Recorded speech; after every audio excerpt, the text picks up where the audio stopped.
America is turning 250 this year, and Circa Sports is celebrating by offering all users in Missouri $250. For everyone in Missouri, all you have to do is deposit $250 on your Circa Sports app, then play through that deposit. Once you do, Circa Sports will reward you with $250 right in your account. This is available for everyone in Missouri, new and existing users. Celebrate 250 years and find out more at circasports.com today.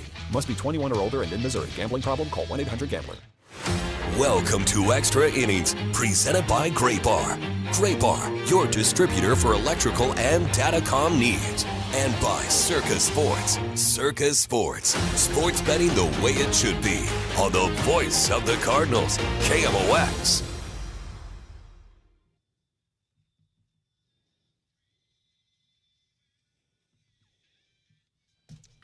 All right, that was a good win. Cardinals knock off the Orioles today as they're able to salvage a game in the series. They win today by a 7-5 score. Welcome into the Circa Sports Extra Innings Show here on KMOX. My name is Matt Pauley. Here's the plan, just so you know what you've got over not just the next 10 minutes or so, but over the next few hours. We'll do extra innings here for about 10 minutes or so, leading right into the 5 o'clock news with Michael Calhoun. After the 5 o'clock news, Kevin Wheeler will be here. He and I will do Redbird Rush Hour from 5 to 6, and then I'll be back solo again starting at 6 o'clock for a Gray Bar Sports Open Line, which will go 6 to 8, and we'll be talking a lot of Cardinals baseball today. So for those of you watching on the video stream, you will not have to change anything out in terms of the stream. We'll have all three programs for you: Extra Innings, Redbird Rush Hour, and Sports Open Line, all on this one single stream, and hope you stick with us for that. And for those of you who are listening on the radio or on the Odyssey app or wherever you might be listening to us, just don't go anywhere. Just be with us all the way. Really, that's just a good plan for life in general. Always have KMOX on, and you'll be in pretty good shape. That's a good win. Good win for the team. Not an unexpected win, just in the sense that in baseball, anybody can show up to the ballpark on any given day and win a ball game. But I guess unexpected in the sense that if they were going to win a game in the series, maybe this wasn't the game that you thought they were going to win, where you're on the losing streak. Things are not going especially well for you. Some of these games lately, it's almost felt like they've lost. I was about to say they found ways to lose. That's an incorrect way to say it, but they've lost in different ways. That would be the better way to kind of put definition to what's been going on. But this team deserves a lot of credit for the way they played today. I think it starts with Gordon Graceffo. 3 no-hit innings, 9 up, 9 down. A bullpen game, considering where the bullpen is at, was not the best possible scenario, yet they went with it. And the bullpen, for the most part, did its job. The game got tight. The game got interesting at the end. But just think what this game would have looked like had you not gotten 3 innings out of Gordon Graceffo. You might not have been able to go get Justin Brule when you went and got him, right? There's some things that happened in this game that might have played out a little bit differently. So it all starts with Gordon Graceffo. Offensively, you score 7 runs on 9 hits. That's a good offensive day. You get 2 home runs. Blaze Jordan hits a home run. Ramon Arias hits a home run as well. That was good to see. And if you listen to me a lot, you know I'm a big believer. You want to win games? Hit home runs. And that's what the Cardinals were able to do. They out-homer Baltimore, and they do win this game 7-5. Jeremy is the first one in on a message here. By the way, if you want to chime in, we'll have a little bit of time. Call, text 314-436-7900. Tweet at me, at Matt Pauley on air, or you can leave a comment on the video stream. Again, the video stream will not change going into Redbird Rush Hour, so just stick with us. But Jeremy says, is Blaze Jordan okay? We heard from Oliver Marmol during the network post-game show, but if you missed that, if you're someone who have just joined us for the video stream, it did not sound like great news. Ollie did not have anything definitive, but basically said they could tell that it was going to be something that was going to result in missed time. So the expectation would be Blaze Jordan's going to be on the injured list come tomorrow, and that means they're going to have to make a move. Maybe a Thomas Ajayce comes up from AAA Memphis. He's been swinging it pretty well here recently. That would be something that you could potentially do, but it does seem like Blaze Jordan is likely to be on the injured list, and they'll have to make a roster move, and then that's going to create a situation at third base where it's going to be Nolan Gorman and probably Ramon Arias. But you also have to cover second base, and that's where Arias played today because Mason Wynn is still out. Once Wynn is back, then Weatherholt goes back to second. So, yeah, I mean, there's just, you have Jose Fermin. You can do some other things, but there is there's definitely some things that are going on right now that they need to go ahead and work through. And since we're talking about that, let's get to our cut of the game, sponsored by The Diamond Shop, thediamondshop.net. We're not just going to go with a cut of the game. For this one today, you know what? Let's go with our cuts of the game. And our first one is going to come from the second inning, Blaze Jordan. The infield plays about halfway. The pitch. A swing, and that's a high fly ball. That's hit deep to center field. It might go. It's a goner. 3-run homer for Blaze Jordan. A single for Burleson, a double for Baez, and the long ball for Jordan, his third of the year. And then Ramon Arias comes up to the plate a couple innings later. 3-2 pitch is hit hard to left center field. He got that one pretty well. That's back to the track, and it is gone. A big fly for Ramon Urias, just snuck over the wall in left center field. And that makes it 5-0 St. Louis, and they've done it with a homer today.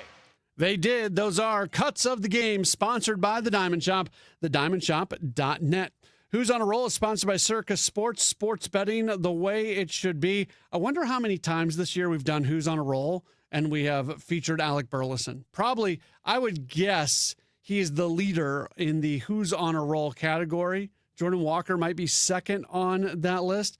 Alec Burleson today, he runs his hitting streak to 13 games. That's the longest active streak in Major League Baseball. He has hit safely in all 9 career games against Baltimore, the longest streak by a Cardinals player to begin their career, to move into a tie for second longest active streak against the Orioles in Major League Baseball. He collects his 42nd multi-hit game of the season. That is 5th most among MLB lefties this year and most by a Cardinals left-handed bat since Brendan Donovan had 45 in 2024. He records his 47th RBI of the year in a day game. Overall, his team-leading 99th, and he is just one shy of Sal Stewart for the Major League lead. That is Who's on a Roll. It's sponsored by Circus Sports, sports betting the way it should be. We'll go over some other numbers as well, doing By the Numbers, sponsored by Bank of Springfield. Bank boldly, bank with BOS, member FDIC.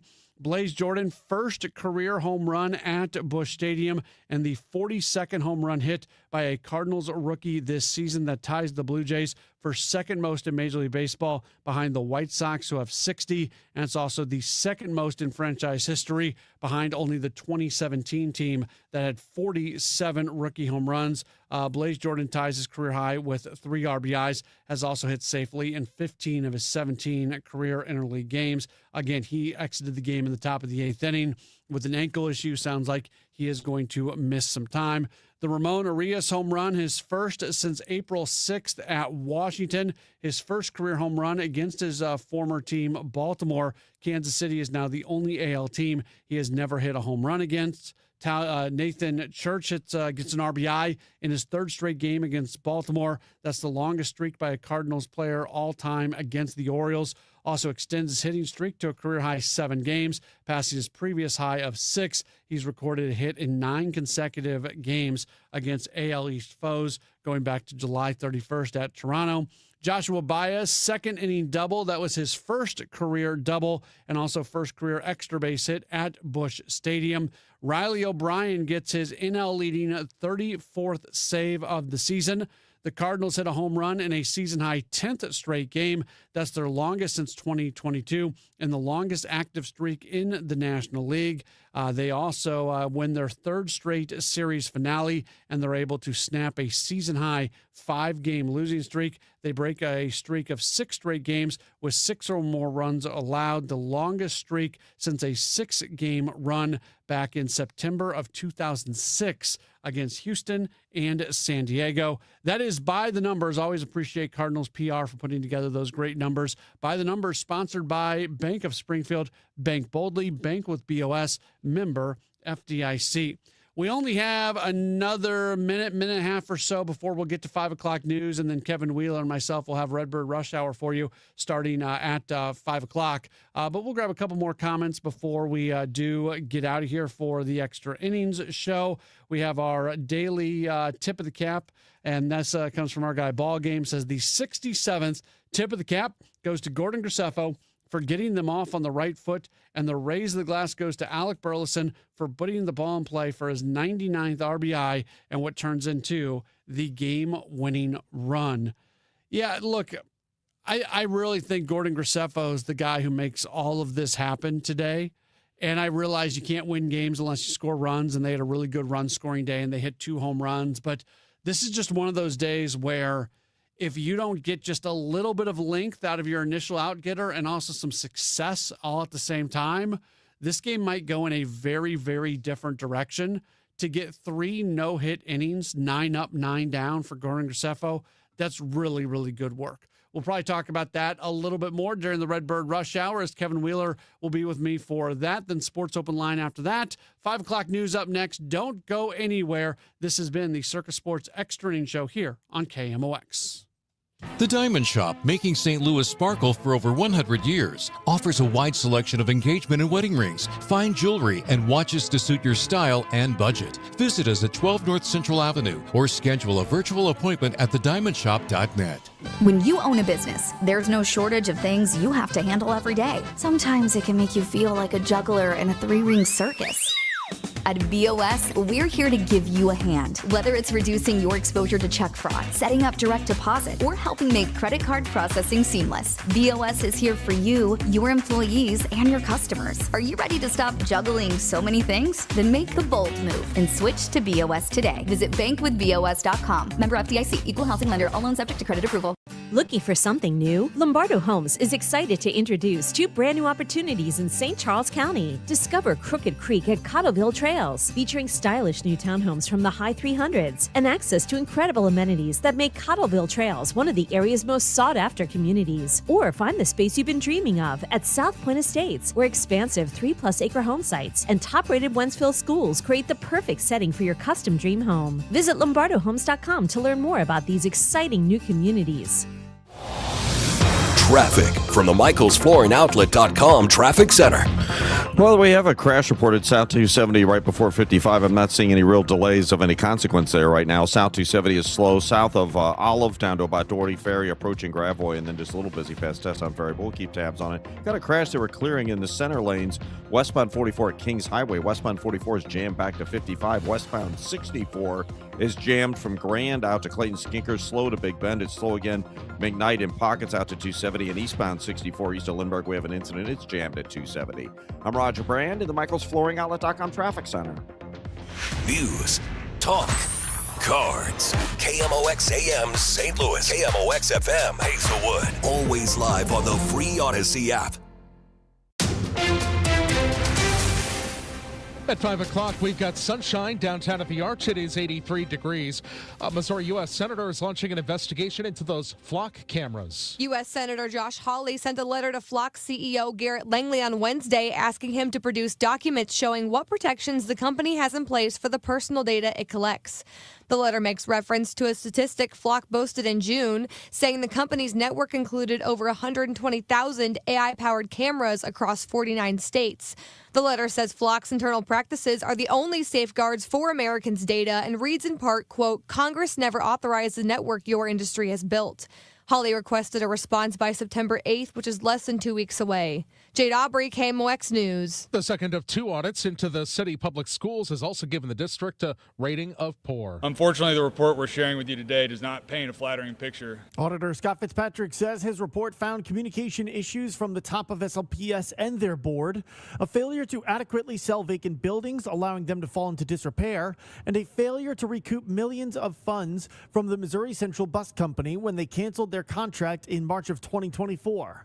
Fitzpatrick says these issues show there needs to be a conversation about changing the district's leadership structure. And I'm encouraging the Department of Elementary and Secondary Education, and if necessary, the legislature, to explore options to ensure effective leadership for the district. Sean Malone, KMOX News. Is sports betting having an impact on officiating? A professor at Southern Illinois University, Edwardsville, has been studying that question. Ariel Balasan, chair of the Department of Economics and Finance, tells KMOX he's analyzed the final minutes of NBA games, found that the refs made fewer incorrect calls against underdogs, especially the home team, in games with narrow betting margins. He speculates about the possible reason officials might be more careful with calls in a tight game. There have been reports of death threats and threats against families from people that are betting against the referees.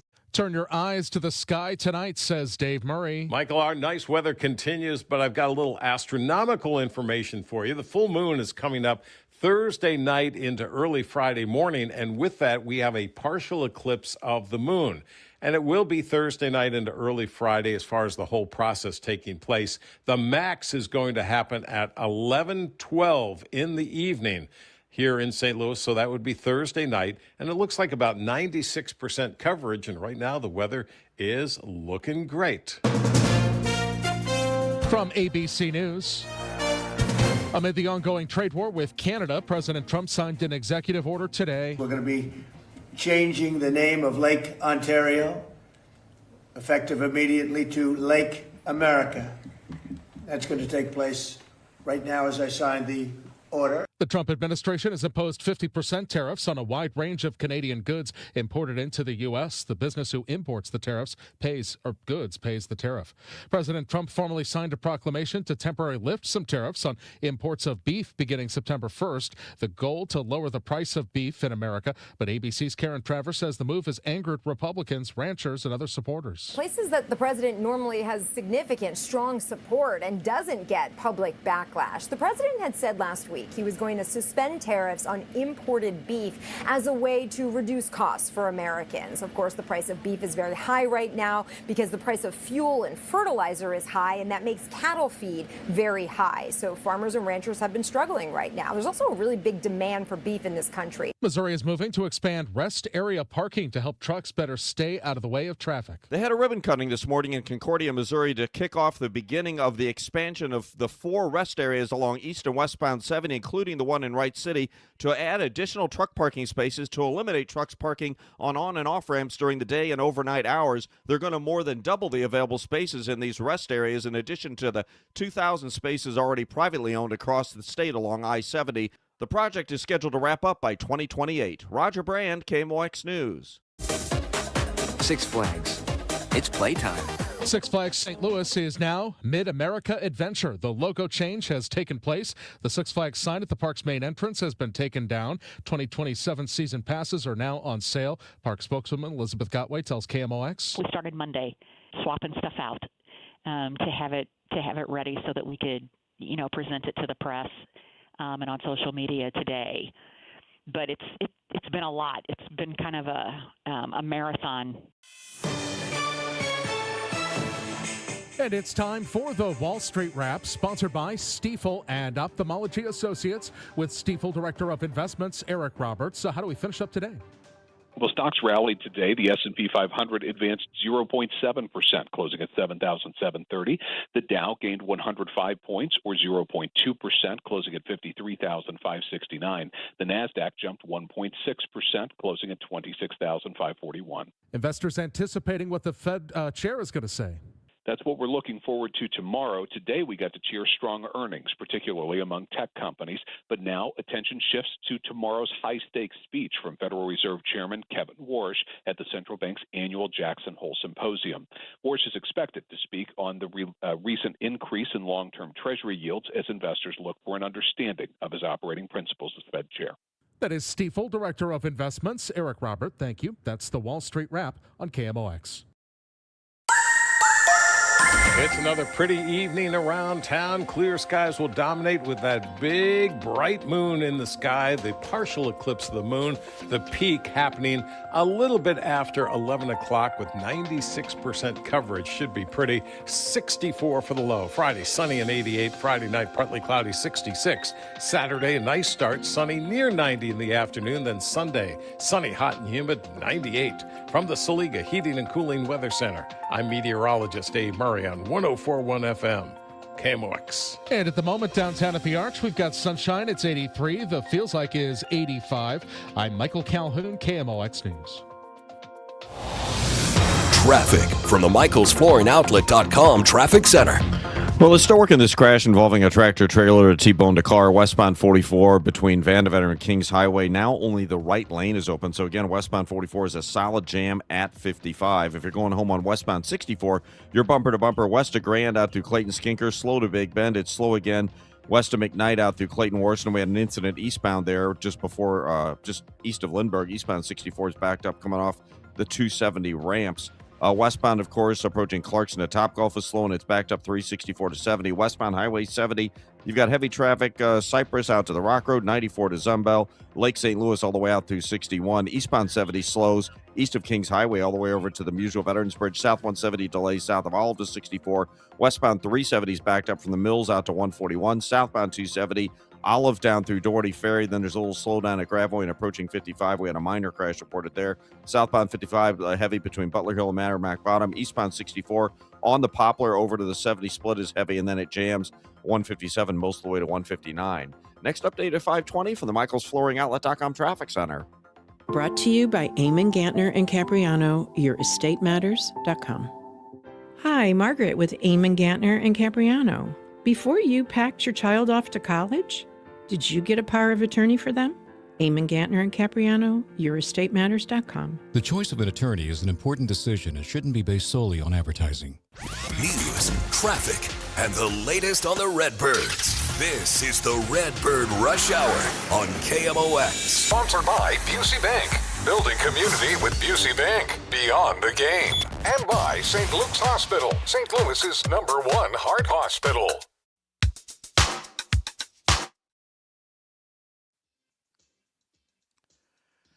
All right, guys, welcome into Thursday Redbird Rush Hour. Matt Pauley, Kevin Wheeler with you here, and obviously a lot going on today, Matt. I don't know where we can start. I guess we should just start with today's game and the fact that it was a win and that this hell week has taken at least a slightly better turn on a bullpen day. Yeah, that's a good character win for the team. Gordon Graceffo gave 3 nice innings to start things off, and you appreciate that they hit a couple home runs. They've been hitting home runs actually lately. It hasn't resulted in wins, but they do hit a couple home runs today. All in all, pretty solid day, I think, for the Cardinals. I mean this funny. This is certainly not a criticism because nobody's choosing to go this way, but it's funny that now that the starting pitching in particular has fallen off because of injuries and kind of workload limits, now they're hitting home runs.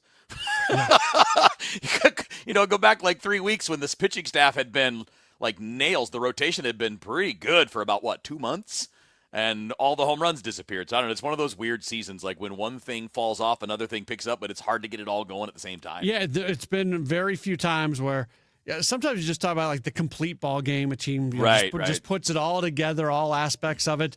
They haven't had many of those this year. They've just found ways to win. Yeah, the one thing that has been pretty consistent has been defense. Yeah. But defense really does only do so much when it comes to, it can help, pitchers letting the ball get put in play. But, clearly defense isn't, to me anyway, the biggest factor in why you win or lose. But it can be what hurts other elements of the game, like hurts your pitchers if it's not good. Yeah, when you force your pitchers to throw more innings, if you play a lot of tight games and you have look at the Cincinnati Reds. They lost that final game of the series against the Cardinals because they had a bad defensive play, and they've been a bad defensive team all year long. But if you really went in and took every single Cincinnati Reds loss and said, how many of these games would have they won if they were a better defensive team? Well, we know one for sure. I don't follow the Reds on an everyday basis, but I can't think it's many more than 1 or 2 more over the entire year. You rarely lose a game in that fashion. It happens. It definitely happens. There's value to it, and there's residual value as well, which is the point you're trying to make, Kevin, about you can take some bullets off the arm of a pitcher by having good defense behind them. But in terms of the difference between winning and losing, I don't think defense makes that impact that often. No, I think that's why you can look at how teams prioritize it when it comes to what do they spend money on.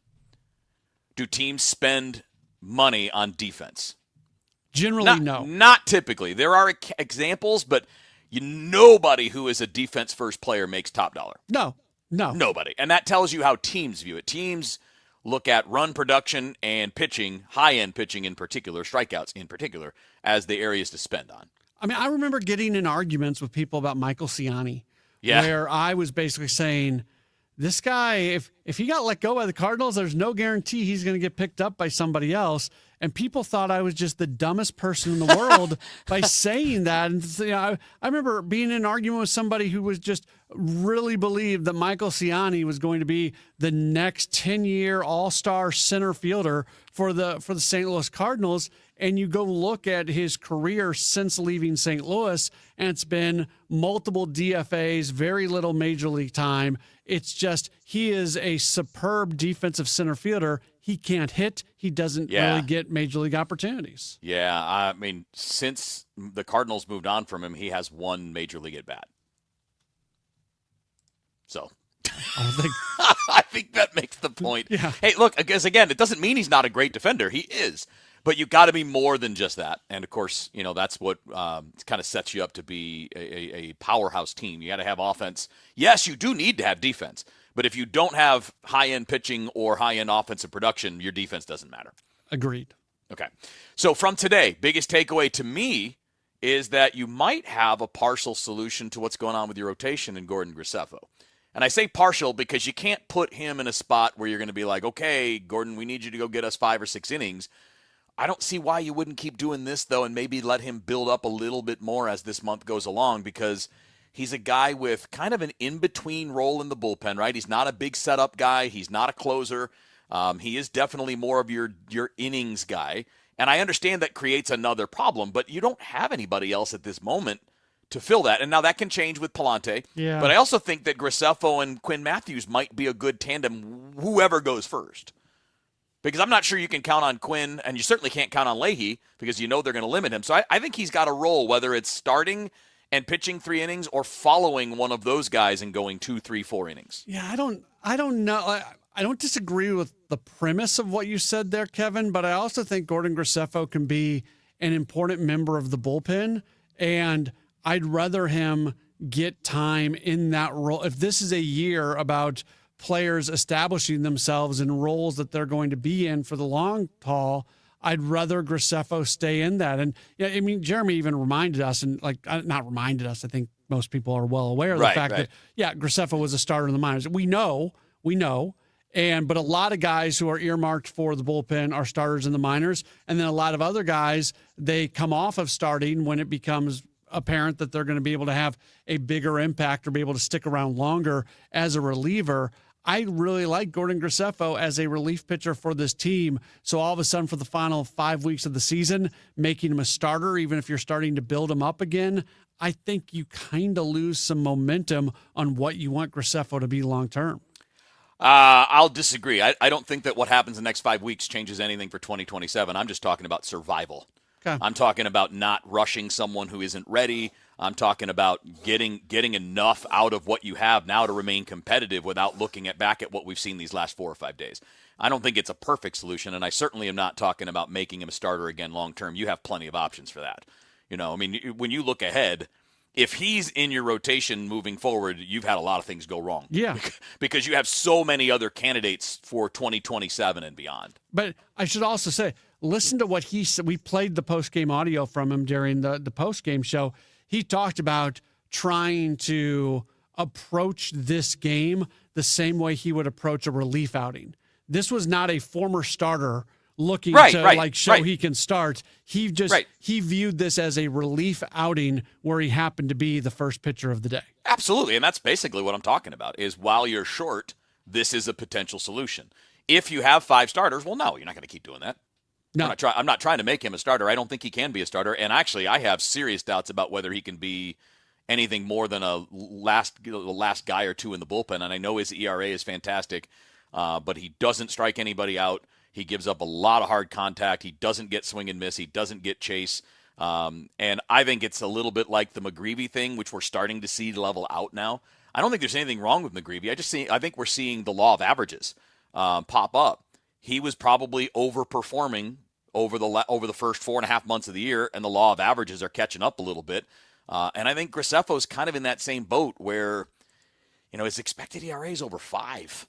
And I'm not saying he's that, but you don't overperform that by 2 full runs for very long. You generally don't. I agree with that. But I think he's two different guys if he's coming out of the bullpen versus if you're going to try to stretch him out a little bit. If we look, though, if we take a step back, because Andre Palante is supposed to be back very soon. He's not expected to have a long-term. So you have McGreevy, Liberator, Leahy, Matthews, and Palante.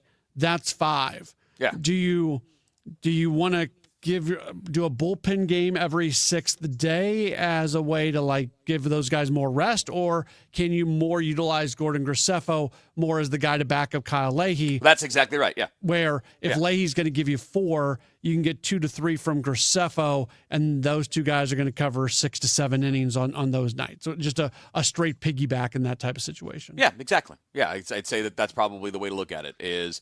And whether it's him or Matthews, really, because it could be for either one depending on usage. Because Quinn's not showing us any ability to get deep into games either.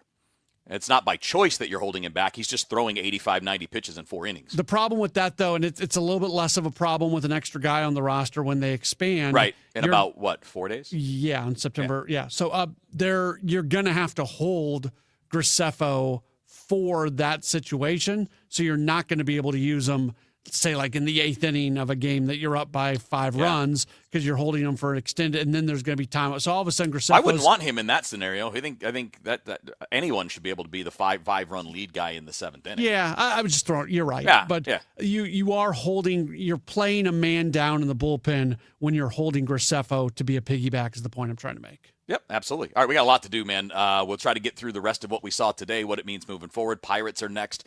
We got the Blaze Jordan injury, and I saw Derek Gould's report that they're expecting him to miss some time. It didn't look good, especially when you can't put much weight on it coming off the field. So we'll talk about that coming up next, specifically here on Redbird Rush Hour on KMOX. This is the run my own business dream. This is the college is paid for dream. This is the retire early dream. This is Busey, where your dreams and possibilities become moments. Through trusted guidance and expertise, through lifelong relationships. Because we're here to help you achieve the life you've always envisioned. Busey Bank, building business, growing wealth since 1868. Member FDIC.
Traffic from the michaelsflooringoutlet.com traffic center.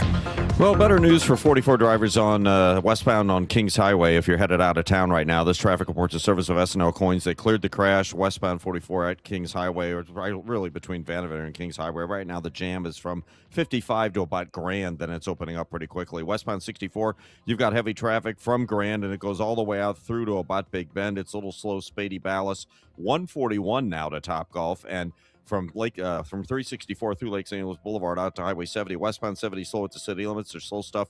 Cypress out toward the Rock Road or City to the Blanchette. 94 to Zembel. From 79 most of the way out to 61. There's just slow pockets. I want to talk about your USPS Ground Advantage reliable route. They're doing emergency repair work on eastbound 70 at the West Warrenton roundabout.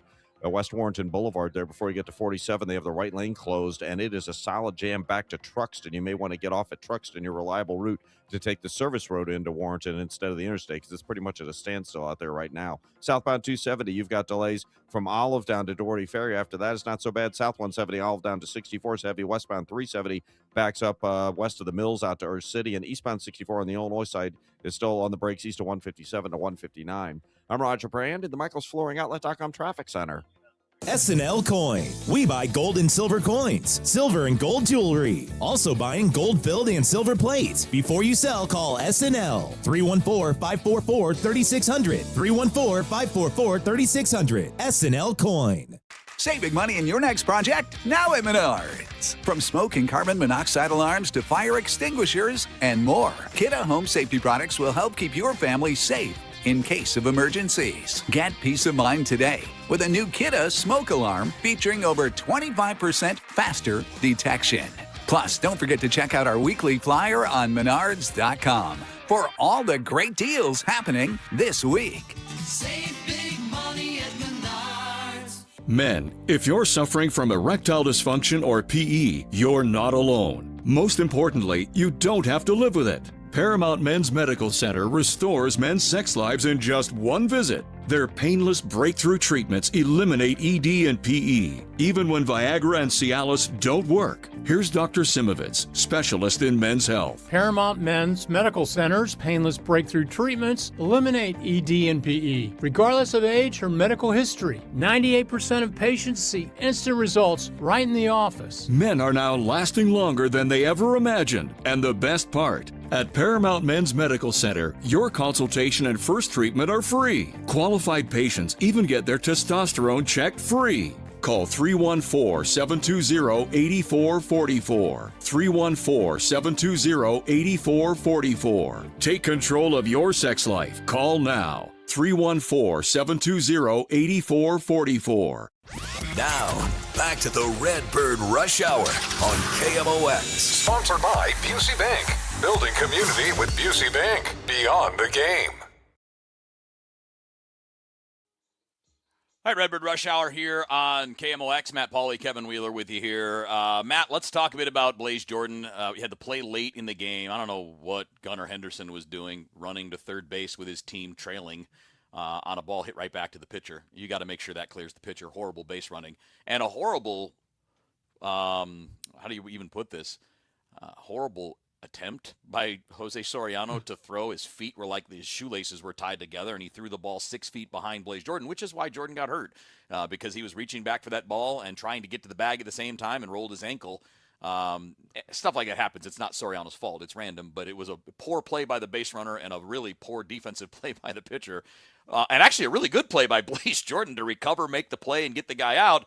Unfortunately, it sounds like he's going to miss time now. Yeah, Tom Amansky was not putting his check mark on That's anything. Not going to show up with Fred McGriff in the video. Nothing, not the base running, not the defensive play. That was not approved by Tom Amansky. A bummer for Blaze. He hits the home run, his first home run at Busch Stadium. He's been hitting the ball in the air a little bit more. Hey, look, that's where I have my hope, man. Yeah. I'm hoping he's got a little Burley in him, where, Burley came up early. Wow, that rhymes.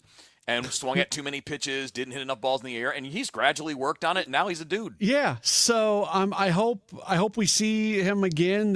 We did not, other than the fact that it was bad, he's probably going to miss time. That was the extent of the information that we were given from Oliver Marmol at the end of this game today. It seems likely that this is going to open up the door for Thomas Sajaci to come back, at least until Mason Wynn returns. So that might only be a 3-game sort of situation. Right. But you've got coverage because you've got Urias, you've got Fermin, you've got Gorman. Like you got dudes who can play second, you got dudes who can play third. So the coverage isn't the problem. The problem is it seemed like Blaze Jordan was on an upswing, and it's a bummer that that upswing is going to stop with an injured list stint. Yeah, I mean, he's a guy that he has some tools, and he's really been hitting lefties this year, too. He hasn't really had a lot of success against righties, Blaze Jordan. But there's value in that. And also, like with Burley, who didn't used to hit lefties but is now starting to, this guy has a tool, the bat speed, that you can develop and work on and get better as you go along. He's going to have to work on his athleticism, I think, a little bit, too. I think he's fine at third base, but I don't think what the team wants is someone who you can just put there. I think they want somebody there for long term that's going to be a little bit more consistent and a little more rangy. He can be that, though. He can be that. An off season of working on agility and getting yourself, a little bit more explosive movement with some off season training. You could be that. He could be that. we spend way too much time like looking at bodies and trying to make an assessment of bodies. That being said, I'm about to do that. Yeah, it's not about the body. I'm not telling you. I'm just watching him move. I don't care Okay. what he looks like. He could be 160 pounds. Yeah, Pablo if you're not Sandoval quick, is you're not quick. Yeah, Pablo Sandoval could He was do chunky something and he over was pretty quick. Yeah. So, but I was just, we saw Blaze Jordan a fair amount in spring training, and I was down on the field the other day during BP, and I was just looking at him, and to me, it felt like his body looked more athletic in that moment. So I think he's put in a ton of work, and I would expect that work to continue on. Yeah, I hope so, because I think he's got really good hands. He clearly has that bat speed that you can work with. But, first base is taken.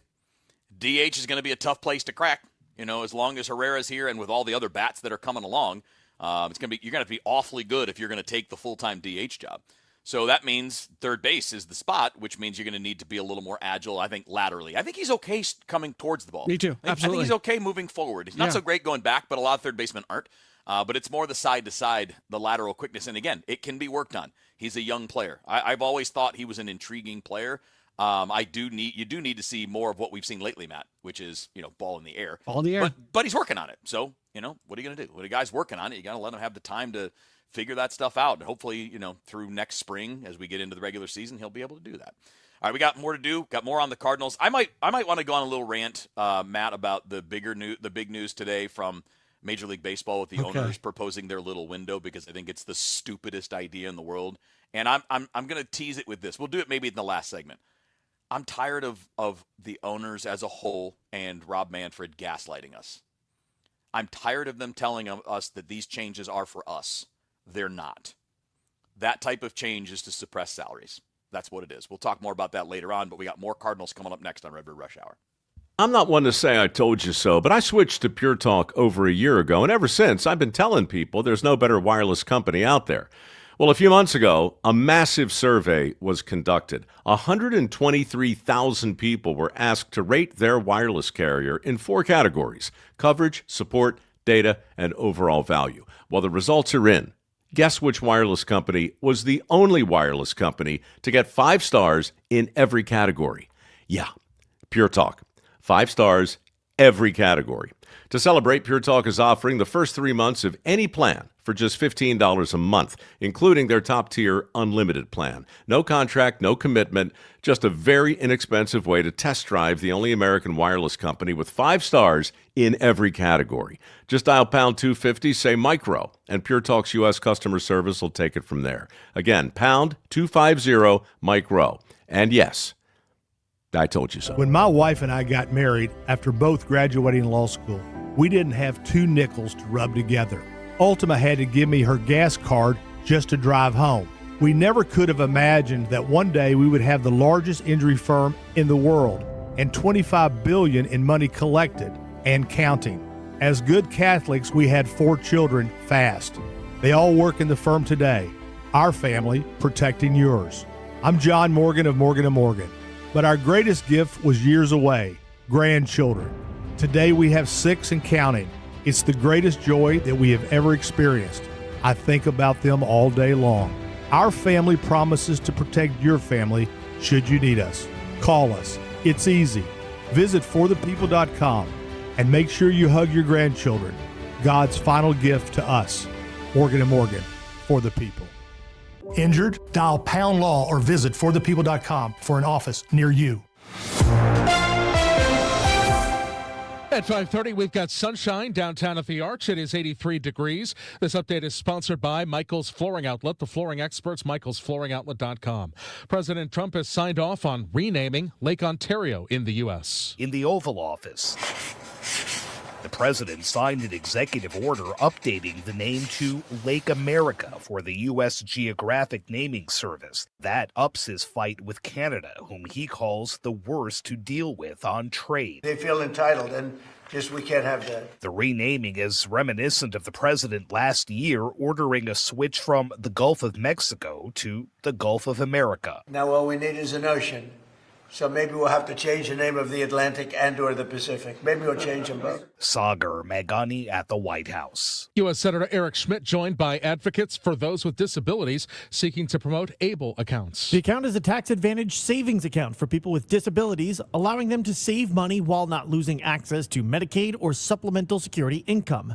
Senator Eric Schmidt is the father of a child who is nonverbal autistic and suffers from seizures. It's emotionally impactful to me, and it's probably because that's my life. We live that with our son, and so those are the things that inspired me to run for office in the first place. Schmidt was asked if President Trump and Robert F. Kennedy Jr. should spend more time promoting these accounts and less time finding the cause of autism. You can do both things. You can walk and chew gum at the same time. Only 3% of people who qualify are taking advantage of an ABLE account. Sean Malone, KMOX News. If you want to get a peek at the lunar eclipse tonight, the sky should be clear. Eric Gustafson with the McDonald Planetarium says there are different kinds of lunar eclipses, and this one is a deep partial eclipse, because we'll see most of the moon enter into that dark part of the shadow. It starts about 8:23 tonight. The maximum eclipse is at 11:12, when about 96% of the moon will be in the umbra shadow. Legal problems for Packers running back Josh Jacobs. Jacobs was charged Thursday with misdemeanor battery and misdemeanor criminal damage to property. This according to Wisconsin court records. Each charge is subject to a fine of not more than $10,000 or not more than 9 months in prison, or both if he is convicted. The formal charges came more than 3 months after he was arrested following an alleged domestic violence incident at his home near Green Bay. The trouble began when a woman identified as Jacobs' girlfriend told officers she had been looking through Jacobs' phone and saw he had been talking to other girls. Correspondent Bruce Morton.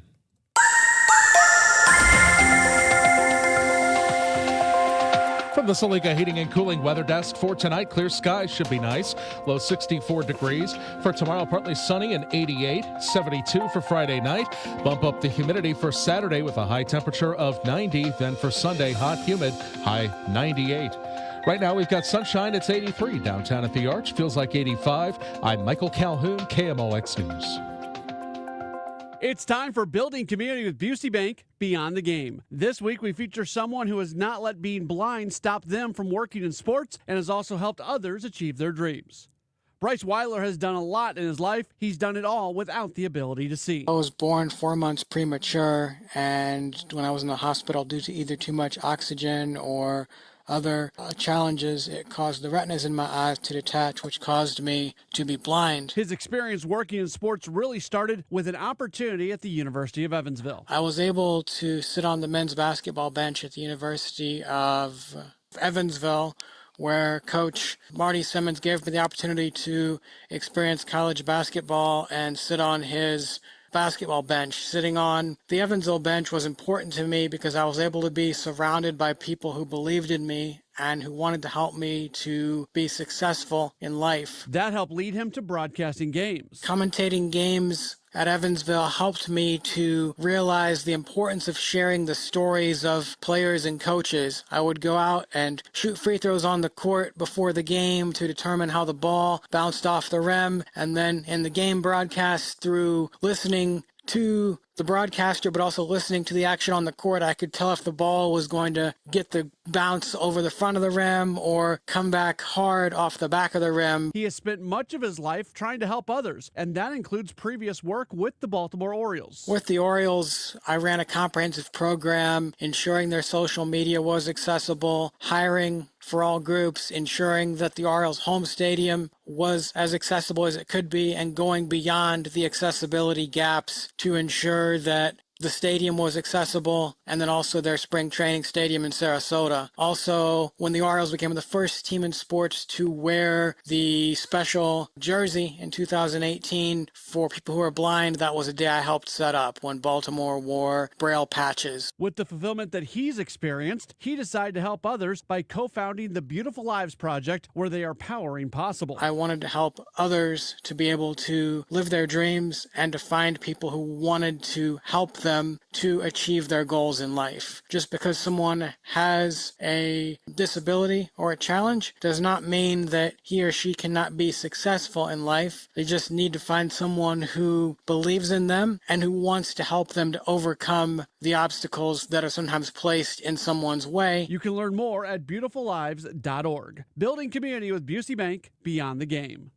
Don't let tax refund worries hold you back. File now with TurboTax on Intuit Credit Karma. They'll find every credit and deduction to help you get every refund dollar you deserve, or your money back. Start filing today in the Credit Karma app. I'm Tom Ackerman with this month's Siteman Cancer Center Spotlight. We are talking to Dr. Premal Thacker. So we're trying to actually educate our general surgeons if you're getting a hernia repair or a gallbladder out, and a woman is done with childbearing, even if they don't have an elevated risk for the development of ovarian cancer, to really get those fallopian tubes out. So we're on a mission to try to prevent ovarian cancer. Siteman Cancer Center, national leaders in cancer. For more information, visit siteman.washu.edu. Ready for instant curb appeal that comes with a 25-year transferable warranty? Call Rhino Shield today. We do brick, block, stucco, asbestos, aluminum, steel, cedar, and more. Over the past 20 years, we've done thousands of homes, businesses, churches, schools, condos, parking garages, large metal buildings, and strip malls, from Champaign to the Lake of the Ozarks. We do flat and sloped metal roofs to extend their lives too. Proud to be veteran-owned and manufactured in the good old USA, so we're tariff-free. We're exceeding expectations every day. Evaluations are free. A+ rated with the BBB and a lot of 5-star Google reviews. Call 877-25-RHINO, 877-25-RHINO, or 877-25rhino.com. See what we did there? Genius. Tell them, ladies. Don't paint, don't Rhino, go Rhino Shield. Never paint your house again. Rhino Shield. My book club president says reading is, quote, not a competition. Well, I finished the book in one night anyway, so I win, Patty. I also got $365 in bonus bets just for betting $10 when I signed up for Bet365. No cliffhangers here, Patty. Just a happy ending. Bet365. Winning is everything. Gambling problem? Call 1-800-GAMBLER or 1-800-MY-RESET. 21 plus only. Must be physically located in Missouri. Claim an app. T&Cs apply. I'm with Mark Cantor of Cantor Injury Law. And Mark, why is it so important for you to be a local law firm? Well, being local means more than just advertising here. More than just a billboard on the highway. It means showing up here. It means supporting local events and local charities. But why is local so important? It's important because we know the law, we know the judges, we know the roads, and we understand the community. The choice of a lawyer is an important decision and should not be based solely upon advertising. You can count on Cantor. Visit CantorInjuryLaw.com. Soldiers Memorial Military Museum looks at American military history through the lens of St. Louis. From the Revolutionary War to the present day, the galleries showcase stories of local service members and delve into the city's wartime history. Outside, the Court of Honors includes monuments to those who lost their lives in World War II, Korea, and Vietnam. Open Wednesday through Sunday. Admission is free. Find information about special exhibits at mohistory.org/memorial. That's mohistory.org/memorial. Celebrate the month of August with Zero Res and buy 2 rooms of carpet cleaned and get 2 rooms for free. Plus, take 20% off air duct services and products. Book online at ZeroResSTL.com and take advantage of the great savings. Cha-ching! That's the sound of Lowe's Labor Day savings. Get up to 45% off select major appliances and save up to an additional $100 on select laundry pairs. Plus, get 3 bags of Miracle-Gro 0.75 cubic foot garden soil for just $10. Labor Day deals are on now at Lowe's, in-store and online. Valid through 9/9 while supplies last. Selection varies by location. See Lowe's.com for more details. Soil offer excludes Alaska and Hawaii. Broadcasting from the Scott Credit Union Studio, 104.1 FM KMOX. Traffic from the MichaelsFlooringOutlet.com Traffic Center. Well, we got that emergency repair work going on eastbound Highway 70 that they started in the 4 o'clock hour. It's eastbound 70 at West Warrenton Boulevard, west of 47. Right lane's closed. Traffic's jammed back pretty close to trucks. And eastbound 70 after that, Winsfield Parkway and past 64 is backed up as well. South 170 are on the brakes. South of Olive down to 64. Solid bumper-to-bumper jam there. South 270, Ladue down to Doherty Ferry. 44 down toward Gravois, and then the right lanes approaching 55 are a little slow. Westbound 64 still a jam west of Boyle, out through McCausland Bellevue area. It's approaching Clarkson to Topgolf, slow and delays again from 364 out to Highway 70. Southbound 55 just a little busy at Merrimack Bottom. Downtown, if you're on 44, there's barely a slowdown westbound at Kings Highway now. A couple of spots around Laclede Station Elm, but it's really not bad. Eastbound 70 delays east of Grand into Tucker, and eastbound 64 backed up east of 157 to 159. Next update at 5:50 from the Michaels Flooring Outlet.com Traffic Center. It's 5:41 in Mid-America. This time check being brought to you by Paramount Men's Medical Center. Now, back to the Redbird Rush Hour on KMOX. Sponsored by Busey Bank. Building community with Busey Bank. Beyond the game. All right, Redbird Rush Hour, and we wrap up here at 6 o'clock in Sports Open Line with my buddy Matt Pauley takes over. Matt Pauley, Kevin Wheeler with you here on Redbird Rush Hour. What are we missing? Anything from this week that we still need to get to? I know the Pirates are next, but we can talk about that tomorrow leading into Game 1. And they've been struggling too, so it'll be an interesting series. You're not getting Skeens, which, by the way, might not be terrible because the Cardinals keep beating him, and he's not been that great lately. Oh, he looked good in his last start. His last start was really good, but other than that, he's pitched poorly this year, and he's pitched well against the Cardinals and lost, and he's pitched poorly against the Cardinals and lost, but he's never beat the Cardinals in his career. Which is crazy. It is. It's absolutely crazy. So, I don't know. I mean, a lot of fans are freaking out today when Riley O'Brien came into the game, and I don't know what – he's your closer. He's your all-star. He has the third most saves in Major League Baseball and the most in the National League. If he walks in the ballpark today and says, I'm tired, I can't pitch, well, then you don't pitch him. But if he feels healthy and ready to go, you put him in there. You keep riding him. So I would push back on the people that were really upset that they went to O'Brien today. Also, who's the alternative? I saw some people say that you should have gone with Stanek, and I'm like, oh! I mean, people were yelling about him all year. Yes. Yeah. I mean, come on. Come on. It's fascinating. I mean, look, is he an elite closer? No. I mean, I don't think anybody is going to say you want to rank him up there. I know he is on the saves leaderboard, but I don't think anybody would be like, yeah, Riley's one of the 5 or 10 best closers. He's your best reliever. That's what he is. He's the Cardinals' best reliever, and he has had some blow-ups. But if you look at a reliever, Matt, we all know this.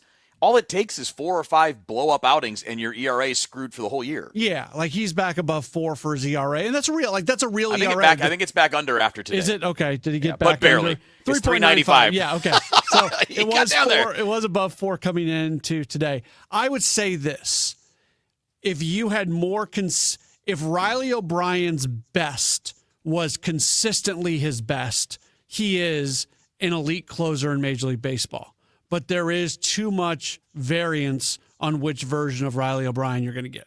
Yeah, I mean, what's he blown? 3 saves? 6, I believe. Is it? Yeah, I think so. All right. So maybe. All right. I mean, is it him? Is he blowing that many? Boy, I see 4. 34 of 39 in save opportunities. Yeah. Okay. But I mean, 5. that's a pretty normal percentage. Yeah. And if you look at his outings, I think if you just looked at his 3 or 4 worst outings, that probably makes up for the vast majority of his ERA. Yeah, but he didn't have a blown save here recently. He just took losses. Right. Or, he came in a tie game. That game against Cincinnati, he looked terrible, but he was able to. It was a 4-0 lead. Yeah, so that's the blown save category doesn't always tell the story. But I am a 100% defender of Riley O'Brien. I think the fact that they're getting this kind of production out of a guy who's got that age I think it's a really good success story for this organization. Yeah, and Mark throws in there Gastelum. What have we seen from him that makes us think that he's a closer? I think he's really good. I think he's really talented. He's got reverse split problems right now, though. Right-handers hit him really hard. And again, I think he's very talented, and I'm a big fan. I think he's going to be really good. He's got a special pitch.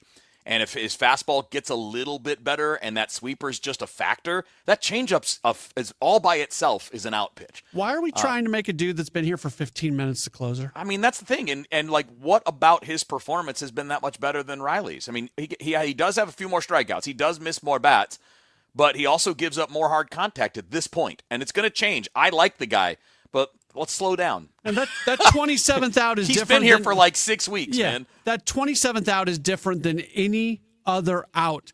Let this guy get here and experience some success and experience pitching as a major leaguer before we start saying we're going to put you into the fire of being the closer. Like that's just, to me, it's too soon. How long did O'Brien work last year before he even got save chances? Like he didn't get anything until after Helsley was gone. So he spent 4 months in the big leagues, when he was healthy, working on, pitching and getting people out and all that. I mean, he's an older guy too. Like he's 31.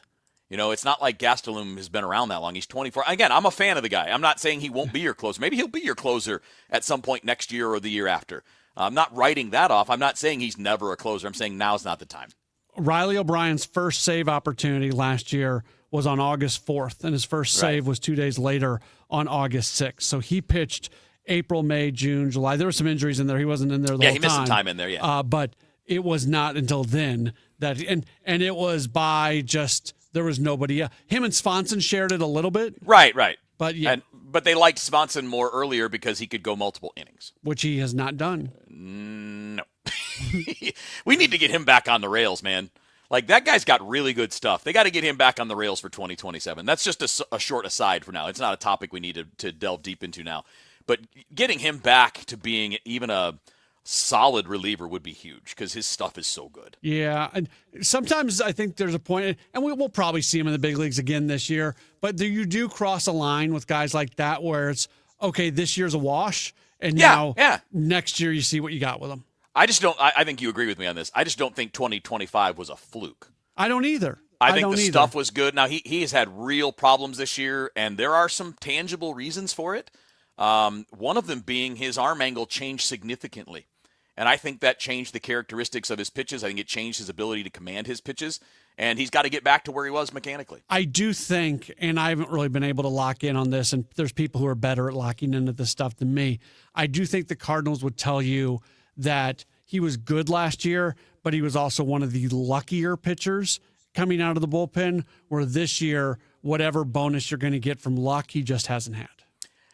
I mean, I don't know how lucky he was. The weighted on base was lower than the expected, but not by much. And the ERA was it was lower, but his expected was still 3.09, and he struck out 29% of hitters. Yeah.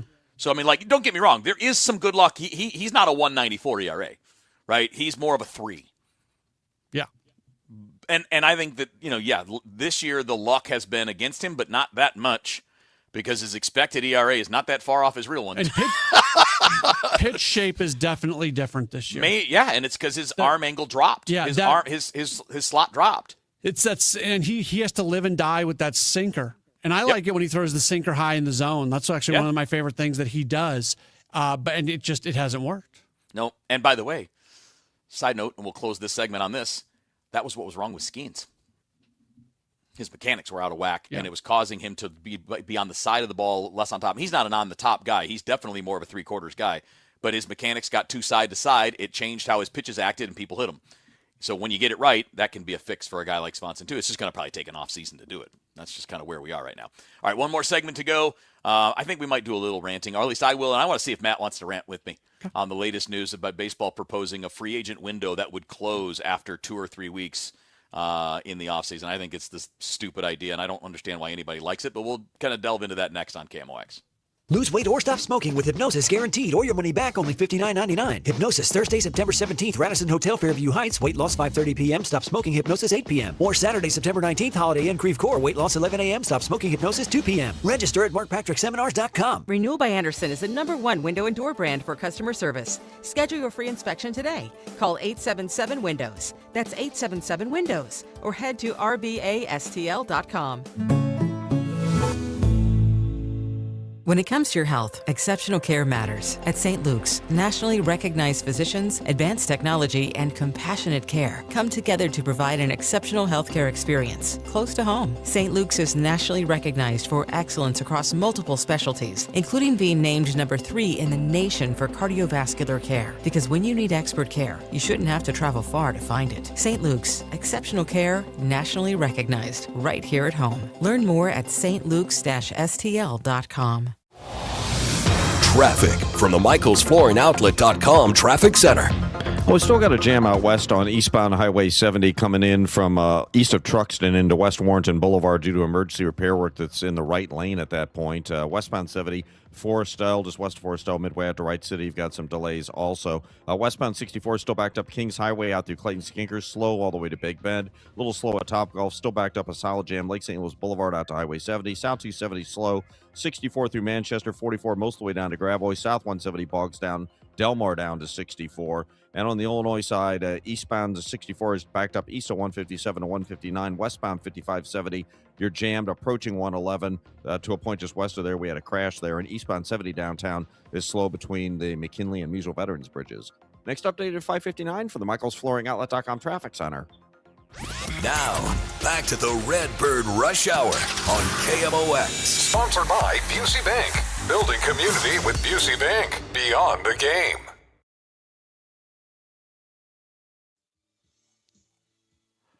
All right, back in our Redbird Rush Hour. We got about 5 more minutes, and then we're turning it over just to Matt Pauley solo for Sports Open Line. Want to tease what's coming up tonight? Bernie McClellan will be on at 6:20. Taylor Twellman will be on about 6:50. We've got a couple other things that we're going to do in the 7 o'clock hour. So, yeah, it'll be a fun show tonight.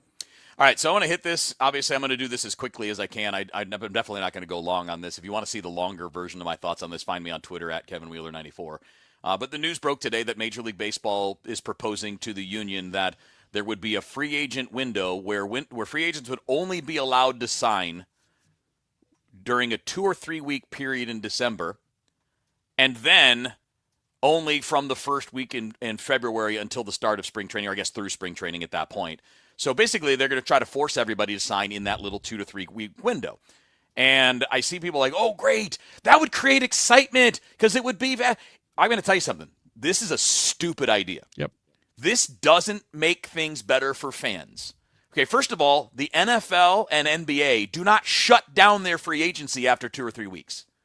There may be a frenzy there, but it's not because they shut down. It stays open. So if you want to keep it staying open, which is the right thing to do, because now what you're doing by going this way, Matt, and you know this, I think you agree with me, because we've talked about this a lot, all this is doing is going to put pressure on players to take less money. Yeah. This is for salary suppression only. The owners do not care, because if the owners cared about the excitement in the offseason, Matt, all they have to do is get off their asses and make deals earlier. Make bigger offers earlier instead of dragging it out to save every last penny. It shows me they don't care about the excitement. They want to save the salary. They want to drive that down. That does nothing for me. And then the same thing's true with their ideas about competitive balance. They could choose to share revenue themselves and make it more fair. They could just decide to do it.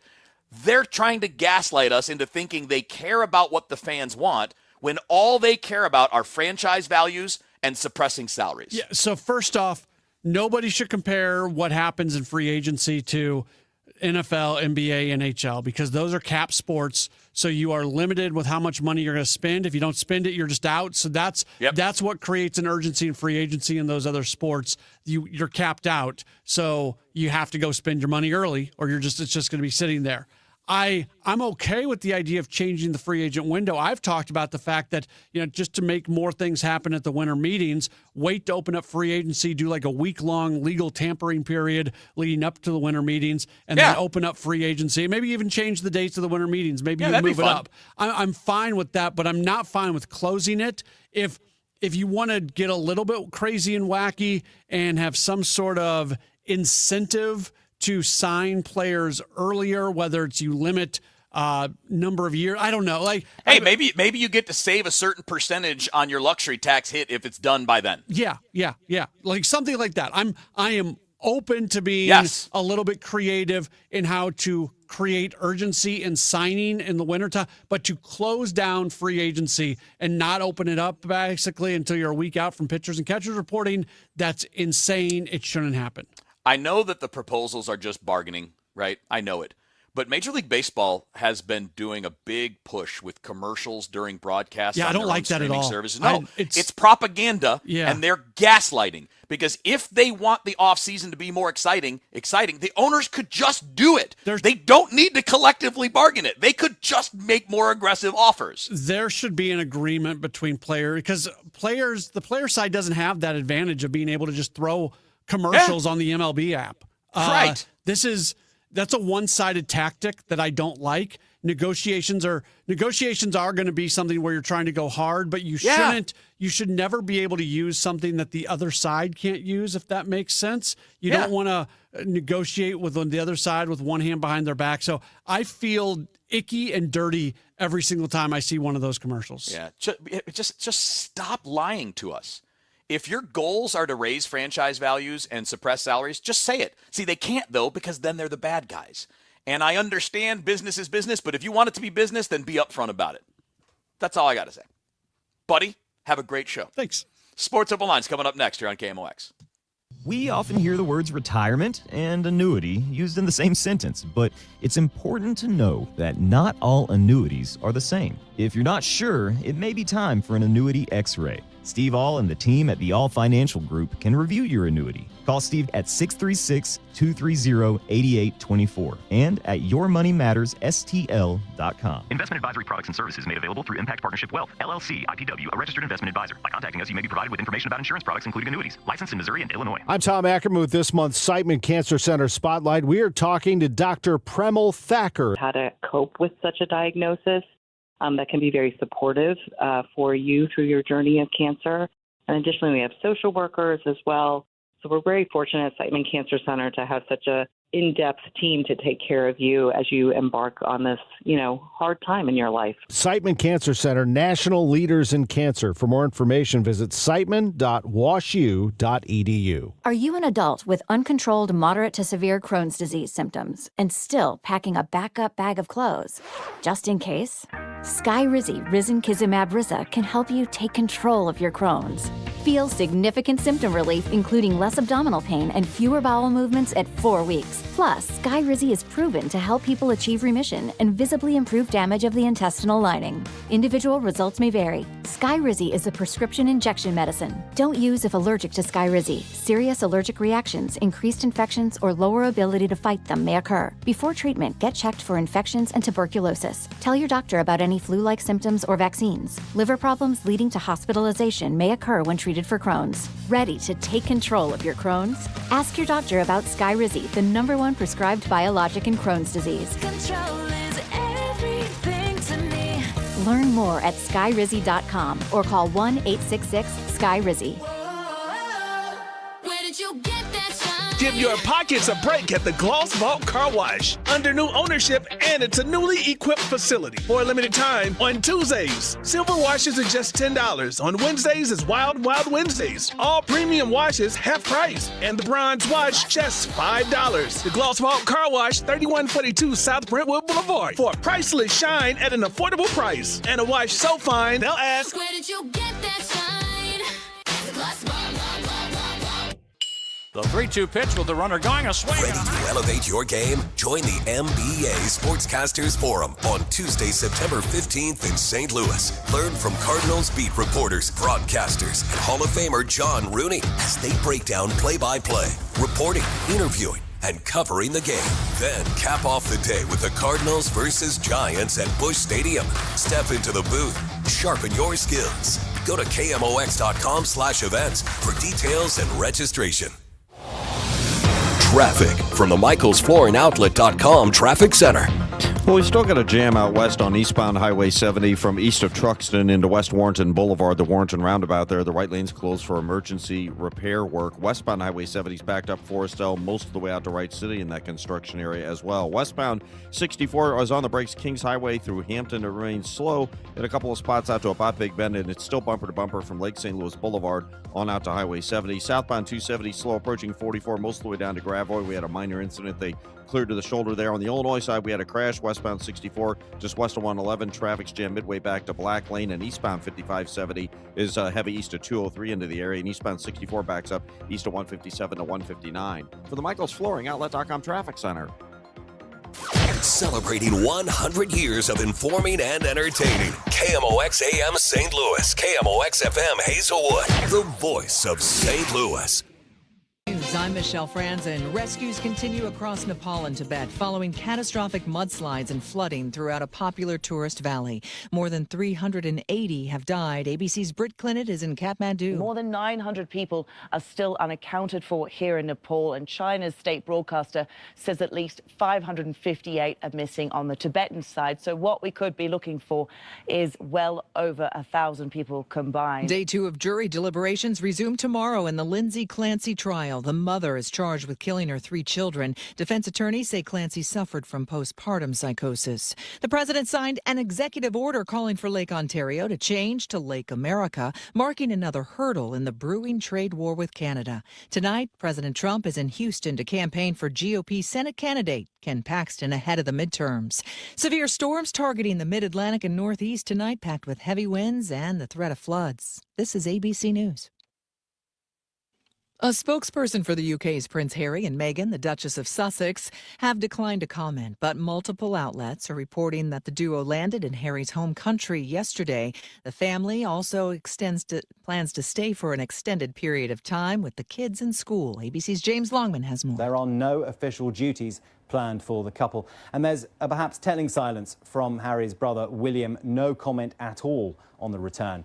We don't know how long the Sussex family will be staying for, but a source close to them says it's for an extended period of time. We do know that Harry will be working with his charities and preparing for the Invictus Games. They're here in the UK next year, and that Meghan is hoping to get back into acting. And finally, we do know that they have, of course, brought their dogs with them, Mia and Pula. Mortgage rates edging up again this past week, adding to the slump in the housing market. The rate for a 30-year fixed loan at 6.66%, according to mortgage buyer Freddie Mac. I'm Michelle Franzen, ABC News. At 6:02 downtown at the Arch, we've got sunshine. It is 82 degrees. Missouri's senior senator is speaking out against flock cameras. In a letter sent to Flock's CEO Garrett Langley on Wednesday, U.S. Senator Josh Hawley announced his office is launching an investigation into privacy concerns regarding Flock's cameras. Hawley alleges Flock's 120,000 cameras installed in 49 states lack enough privacy safeguards. The letter comes after dozens of recent cases where law enforcement officials have misused the cameras and information stored in the Flock database. It references a recent incident of misuse in St. Charles, which prompted the county police department to stop using Flock cameras last Thursday. Hawley gave Langley until September 8th to respond. Jade Aubrey, KMOX News. After releasing his latest report, State Auditor Scott Fitzpatrick is calling for major changes at the city public schools leadership structure to be considered. Fitzpatrick's report found the district has mismanaged their vacant buildings, keeping them on their books despite some being decommissioned for over 2 decades. Every day a deteriorating building sits vacant. The district's paying to maintain an asset it isn't using, while also allowing its value to deteriorate. It also found misspending by the board for personal gain. Our auditors also found that board members spent approximately $75,000 on 9 conferences over 13 months. Fitzpatrick is calling on the State Department of Education and state lawmakers to explore other leadership structures for SLPS to find a long-term solution. Sean Malone, KMOX News. Your chance to see something cool in the sky is overnight tonight, says Dave Murray. Michael, you know I'm watching the sky all the time, but by the end of the week, we have something to really look at because we have a partial eclipse of the moon coming up, and it coincides with the full moon of August, known as the Sturgeon moon. And this will be late Thursday night into early Friday morning. We have this partial eclipse coming up. The max eclipse is going to be at 11:12 in the evening on Thursday, and the coverage should be about 96%. So it's not a total eclipse, but that's not too bad. We'll keep an eye on it. The weather looking good. A new study from SIU Edwardsville suggests that referees are more careful making calls in the final minutes of a game since sports betting became widespread. Ariel Belassen, chair of the Department of Economics and Finance, looked at years of reports on the final 2 minutes of NBA games.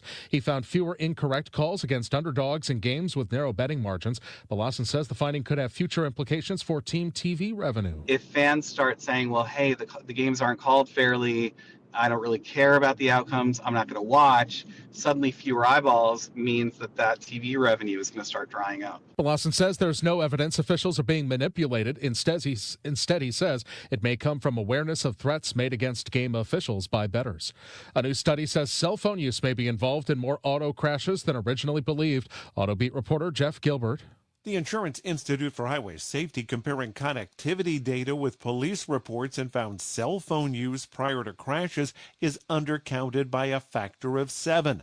No surprise to researcher Amy Cox. We've always known that cell phone use is underreported in police crash reports. At least we've always hypothesized this. And this showed us new insight into how we could better quantify that. The cell phone use was a mix of handheld and hands-free, as well as use of cell phone apps like navigation. Cox says it underscores the need to not let devices or conversations distract us while driving. The amusement park in Eureka is officially rebranding. Batman, the ride. At Six Flags St. Louis. A sign at the Six Flags main entrance has come down and been replaced with a Mid-America Adventure sign. The amusement park opened in 1971 as Six Flags over Mid-America and was renamed during this ownership change from Six Flags to Enchanted Parks. Many of the popular fall events are still slated to start next month, including Fright Fest and Boo Fest. Maybe you're headed to Eureka on 44. Let's get the information you need from Roger Brand. Well, if you are, Michael, it's doing pretty well. The only place we do have a little bit of a slowdown right now on westbound 44, and it's from Lewis Road out to about the Merrimack River. We had an incident that cleared to the shoulder there. We also had an incident that cleared to the shoulder southbound 270 south of 44. So, again, traffic on South 270 is just a little slow through there. Westbound 64 is still busy. The Science Center headed out to Big Bend, and still delays Lake St. Louis Boulevard out to 70. Eastbound 64 slow past the Interbelt to about Big Bend. South 170 just kind of heavy at Brentwood. Northbound 170, it looks like an incident near Frost. You're backed up near Hanley. On the Illinois side, eastbound 64 is still heavy midway up the hill from 157 to 159. And westbound of 5570 jams about midway from 255 through 111. It's a roadwork area, and we also had an incident. I believe it was a stall there. 70 out west, we have delays both ways. Westbound 70 backs up approaching Forest Stell, at least midway out to Wright City. And the emergency repair work eastbound 70 at West Warrenton Boulevard has the right lane closed and a jam east of Truxton. I'm Roger Brand at the Michaels Flooring Outlet.com Traffic Center.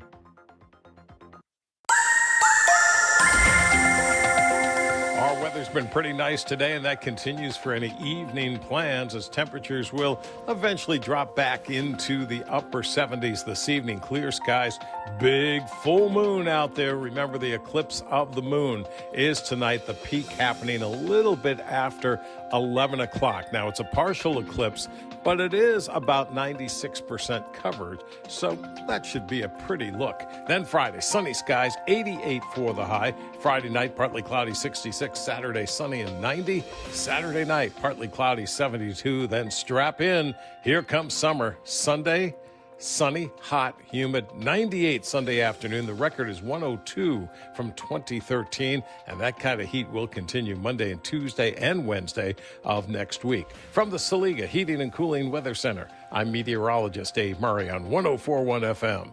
KMOX. At the moment, downtown at the Arch, we've got sunshine. It's 82 degrees. The feels like is 83. I'm Michael Calhoun, KMOX News. Come on, let's get going now. From KMOX Sports. We're primed and ready. All day, baby. Man, let's go. This is the Gray Bar Sports Open Live. Gray Bar, your distributor for electrical and datacom needs. On 104.1 FM, KMOX. All right, here we go. Welcome in. It is a Gray Bar Sports Open Line right here on KMOX. My name is Matt Pauley. Great to have you with us today. We've got a full program coming up. We are with you until 8 o'clock this evening. We have a number of guests who are going to be on. Our weekly conversation with Bernie Miklasz, that's going to be in about 10 minutes or so. Later on this hour, we're going to talk with St. Louisan and Apple TV MLS analyst Taylor Twellman. We'll get his thoughts on everything going on with City SC. It did become official today. Edward Leuven is, not today, yesterday, I should say. It became official. Edward Leuven no longer a member of City SC. So they continue to not lose games, win more games than they're even tying, but they're also moving on from players that fans are connected with. So we'll talk with Taylor Twellman and try to figure out how we wrap our hands around everything that's going on with City SC. Second hour, got the opportunity earlier today to talk with Justine Siegel. She's really a trailblazer when it comes to women's professional baseball. She is one of the first people to work as a coach in professional baseball, both just pro baseball overall and also affiliated baseball. And now she's part of the Women's Professional Baseball League, which is just getting off the ground. So we'll talk with her. We've got our community spotlight interview tonight as well as Bryce Weiler, who is the co-founder of the Beautiful Lives Project. Really interesting guy, was born without vision and has done some incredible things through his life. And in addition to him doing incredible things, he has helped other people do incredible things as well. So that's kind of a rundown of what we've got going on. We'll talk a lot of Cardinals baseball. Cardinals get the win today. That was a good win. Good win. They needed it. I don't know if this is the beginning of a bounce back for them. It's pretty remarkable, by the way. It's very, and maybe I'm not trying to talk out both sides of my mouth. I'm really not, because I see what everybody else sees. If you have this stance that what has happened over the last week, the Phillies series and the first 2 games of the Orioles series, if you've got the stance that that is the beginning of the end for the team this year, I understand why you feel that way. I'm not telling you that you're wrong. You might be right, you might not be right, but I think it's a valid feeling. That's what I'm here to validate your feelings today on Sports Open Line. I think it's a valid feeling. But I also think it's funny. And what's funny about it is it's a 162 game schedule. And 5 days ago, 6 days ago, less than a week ago, this team was coming off series wins against the Yankees, the Rockies, the Phillies, the Cubs, and the Reds. Now, that Red series, was there some stuff that happened in that series that just simply was not good? Yes. Not running away from that at all. So maybe you felt even better coming off the Chicago series, more so the Cincinnati series. But the bottom line was they still found a way to win the series. So you're talking multiple week period, most of the month of August. That Yankees series started on August 3rd. And there was a period from August 3rd to, I think, maybe at the beginning of the Cincinnati series that the Cardinals had the best record in baseball. I think they had a top, I'd have to go back and do the numbers, and it's not worth doing because you'll get the point. The Cardinals record from August 3rd to August 17th, so 2.5 weeks, was a top 3 record in all of baseball during that period. And then they had a bad week. Bad week. Yeah, I get it. And it felt like all the, I'm going to use the word goodwill because I don't have a better word to use here at the moment. All the goodwill that had been built up during that period, everything that had been banked there, all of a sudden they have the rough weekend against Philadelphia.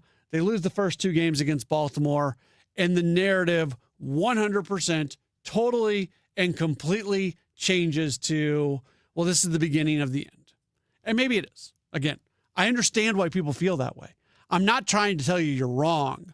I'm trying to put a spotlight on kind of the wackiness of this baseball season and the wackiness of what's going on right now, where a week ago you felt great about this team, and a week later, when the season is 162 games and it's the better, what is it? 24 weeks long, 6, 12, 18. Yes, again, it's a lot of weeks long. 1 week, and everything is done for. So can the Cardinals bounce back from this? They've got a 3-game series against Pittsburgh that feels really important. Feels like you have to take 2 out of 3 if you want to kind of stay afloat.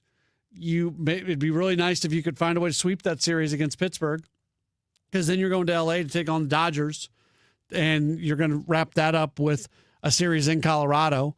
And even though the Rockies are not very good, you're playing on the second leg of a West Coast road trip. Sometimes that takes it out of you. And then you go to San Francisco for the third leg of a West Coast road trip. So I would rather see them play the Dodgers actually at the beginning of the, you know what? I don't know. I'm trying to think, because sometimes you just get beat down and you lose to lesser teams at the end of trips. So maybe actually there would have been value in playing the Dodgers at the end, because if you're going to lose games to the Dodgers, but you're also going to lose games at the end of the trip no matter what, again, we'll see what it looks like when all is said and done. But it's interesting to watch what's going on with this team right now. They don't have a lot of pitching. Injuries are biting them. Blaze Jordan goes down today. We'll see when they're actually going to get Mason Wynn back, if he's actually going to be available when they open up the series against the Dodgers come Tuesday. But it is a very precarious situation that the Cardinals are in right now. Bottom line is, it is good. It is very good that they found a way to beat Baltimore today. They end that losing streak. They get back within a game of 500. So get back to 500, get back above 500, go from there. You can do those things against Pittsburgh this weekend. And I continue to remind people, the teams that they're chasing for these wild card spots, they are flawed teams as well that have just as much of an opportunity and ability to go on a losing streak. Padres just lost 2 of 3 to the Pirates. Diamondbacks actually had a pretty good series against the Cubs, but they probably shouldn't have. I think they took 2 out of 3. They should not have taken 2 out of 3. The Cubs should have won that series, and the Cubs just kind of let it go at least in that second game of the series. I guess they won 2-0 yesterday. Marlins aren't anything special at this point, so yeah. That's where this team is at here at the moment. We'll talk more about where the current state of the Cardinals. We'll do that coming up in just a moment. Bernie Miklasz is going to join us for our weekly conversation. That's up next. You're locked in. It's Gray Bar Sports Open Line on KMOX. Hi, St. Louis. This is Ben Barnett with Timberline Tree Care. I'm really excited to announce another reason why we should be taking care of your trees. Timberline is now the only tree care provider anywhere to offer full-spectrum tree maintenance programs that are fully guaranteed. Here's how it works. You call Timberline and an ISA-certified arborist will meet you at your home. We will develop a plan that includes soil testing and amendment, fertilization, any necessary pesticide applications, and annual inspections by an ISA-certified arborist. But here's the best part. Maintenance pruning of your tree is included in this plan. And in the unlikely event that your tree dies while under our care, we will remove it for free. All you have to do is call us and sign up for the plan. We will take care of literally everything from there. There's no obligation, and you can cancel at any time. For tree care that is guaranteed, call Timberline Professional Tree Care at 636-479-7475 or find out more at stltreecare.com. Back to school starts now. Get long-lasting battery life on the Dell XPS laptop powered by Series 3 Intel Core so you can work from anywhere. Now starting at $699 with exclusive student pricing starting at $599. Complete your setup with savings on select monitors and must-have electronics and accessories. Limited time deals and free shipping on PCs and more await you at Dell.com/deals. That's Dell.com/deals. This is the story of the one. As a maintenance engineer at a beverage manufacturing plant, he starts his day knowing every line is ready to run because Grainger delivers the industrial-grade products he needs to keep mixers, conveyors, and packaging equipment moving. With Grainger's vast selection of bearings, belts, and motors, he keeps operations running smoothly, so nothing grinds to a halt. Call 1-800-GRAINGER, click Grainger.com, or just stop by. Grainger, for the ones who get it done. Many of you know that my inspiration for becoming an accident attorney was my brother Tim, who was rendered a quadriplegic at age 18. I didn't know what a personal injury lawyer was or what they did, but I soon did. Tim was treated terribly by the insurance company, and I became enraged. It was a constant delay and deny. I'm John Morgan of Morgan & Morgan. Tim later worked with me for 27 years. Last year, my hero died at age 65. You can see my eulogy for him by visiting mybrothertim.com. He was one hell of a man. Because of Tim, together we built the largest injury firm in the world, and our clients are treated the way I would want my family to be treated. At Morgan & Morgan, nobody is a nobody and everybody is a somebody. If you need our help, visit forthepeople.com on your phone or computer. See you soon, Tim. Morgan & Morgan, forthepeople.com. Injured? Dial pound law or visit forthepeople.com for an office near you. And Doug. Limu and I created a trick to help you remember that you can customize your car insurance and save with Liberty Mutual. You see, the shirts Limu and I wear are yellow, and yellow is the color of lemons, and lemons grow on trees, and trees provide oxygen, and oxygen helps us breathe, and breathing is how you live, and you can live more life when you save money by customizing your car insurance. I agree, Limu. It's really quite simple. Only pay for what you need at libertymutual.com. Liberty, liberty, liberty, liberty. Missouri's need for skilled labor is peaking. Start a career earning a total compensation package of $40 to $75 an hour, which includes salary, health care, and pension benefits. Build your future today in the building trades. Discover more at mounioncareers.com. Retiring soon? Get the information you need by joining Kyle Jones and Matt Allgeier of Fire Capital Management for Your Retirement Highway, Sunday mornings at 9:30. Investment advisory services made available through Pine Ridge Advisors, LLC, a registered investment advisor.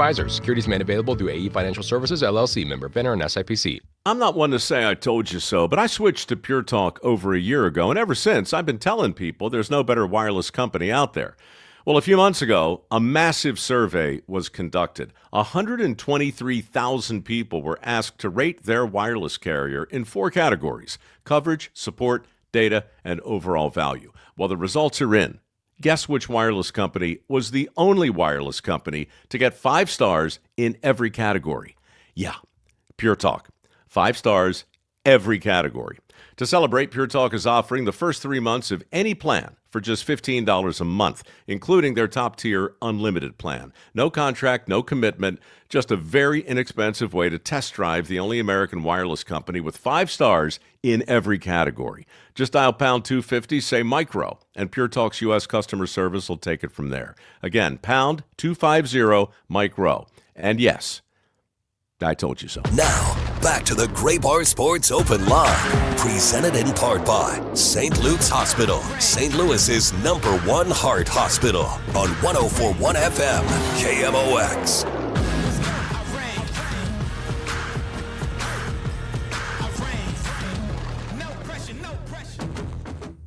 Back at it. It's the Gray Bar Sports Open Line right here on KMOX. We are efforting our friend Bernie Miklas. He's going to be with us here in the next moment or so. Do we have him? We do not. I don't think we have him quite yet. We will try to go ahead and try to give him a call. Rock, if you want to do that. And we'll get Bernie on coming up in just a moment or so. Again, the Cardinals today, they do beat the Orioles by a 7-5 score. Good win. Tough period, tough week for the team, and feels like a bit of a crossroads moment for this team. Are they going to find a way to start winning a bunch more games and stay right in it? From a standings standpoint, it also goes along with my idea of where they're at from a crossroads standpoint. 5.5 games out, you're not out of it, but you're definitely not in it at the same time. The old adage is, you want to be within, and this isn't as true like once you get into like the final 2 weeks of the season, but the old adage is you want to be within about, you don't want to make up more than 1 game a week. Like if you're 5 weeks from the season being over, you don't want to be more than 5 games out. That kind of, so you're trying to make up a game a week, and making up a game a week is tough. It is certainly tough being able to do that. So they're still kind of there, 5.5 games out of a wild card spot. They got to jump over the Marlins, got to jump over the Diamondbacks, got to jump over the Padres. And if they can do that, they'll be in a wild card spot. Even the Phillies are sitting there at 74 and 60. All right, I think we got Bernie Miklas. He is with us. Hey, Bernie, how are you? Hey, what's up? Sorry, I don't know what the heck was going on there, but you know how it is. Yeah, everything's great. Everything's great. We got you on. That's all that matters. So Cardinals win. It's obviously been as tough of a 5-day period as the Cardinals have had all season long. Not just losing, but losing in different ways, in different painful ways. But at the very least, they find a way today to beat Baltimore, and pretty important series here coming up against Pittsburgh if this team wants to continue to stick around. Yeah, absolutely. You know, the thing of it is, listen, they've been on a bad run. Obviously, no one's going to try to deny that. I think they had lost coming in today, not only 5 in a row, but 7 out of 9. And going back to that Thursday game in Cincinnati, where even though they won it, that's sort of when all the havoc and chaos started with their pitching staff. And the one thing, and Matt, I know you agree with this, and we probably have people listening to us who don't agree with this or whatever. That's fine. This team has a very strong culture, and this culture it was set by the manager, the coaches, the players. They're all bought in together. They all are in it together. It's a very strong clubhouse, and The thing about a strong clubhouse is that it'll hold the team together through tough times until you just get a fighting chance to kind of reverse the slide. And we saw the Cardinals down 7-0 last night and come back and tie the game. And they probably should have won the game, but they didn't get anything done the last three innings offensively. And Riley O'Brien gave up a run. But the fact that they came down, a really hot Baltimore team, 7 runs down and they fight to tie it up. And then today it was the exact opposite. I mean, the Cardinals jumped out to a 5-0 lead, but you knew somewhere along the line, maybe one guy that was going to pitch in relief, the Orioles were going to take a chainsaw to it. And that's what they did when Caleb Ferguson came in. But then it's okay. Now can you weather the storm? Can you hold it together? Because we've all been through this movie before recently. Can you hold it together? And they did.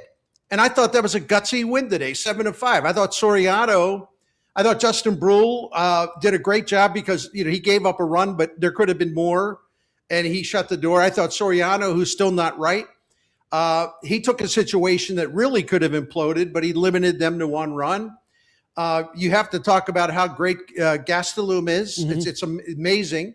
And then you skip ahead to Riley O'Brien, and after how poorly he's had it lately, I mean, that was a big-time money save right there. This guy's been under a lot of pressure and duress because failure is not easy to deal with as a closer. So I thought it was I thought this team showed a lot of heart the last 2 nights.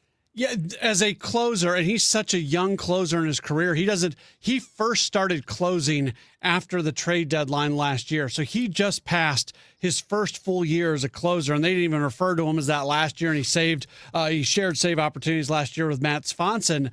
It's tough to go through rough periods, and I do think it says something about a guy. He's not perfect. A lot of the numbers on him aren't great, but the fact that he could have very easily, Bernie, walked in the ballpark today and said, you know what, I don't feel right. I don't feel good. I haven't recovered the way I need to recover. He didn't say that. He wanted the ball, and I think there's something to be said for that. Well, absolutely. And, I don't doubt that part about him. And it's just that I think part of it is because he is a first-time closer for a full year. I think maybe the wear and tear of the job and the pressure of the job is something he's had to get acclimated with. Yeah.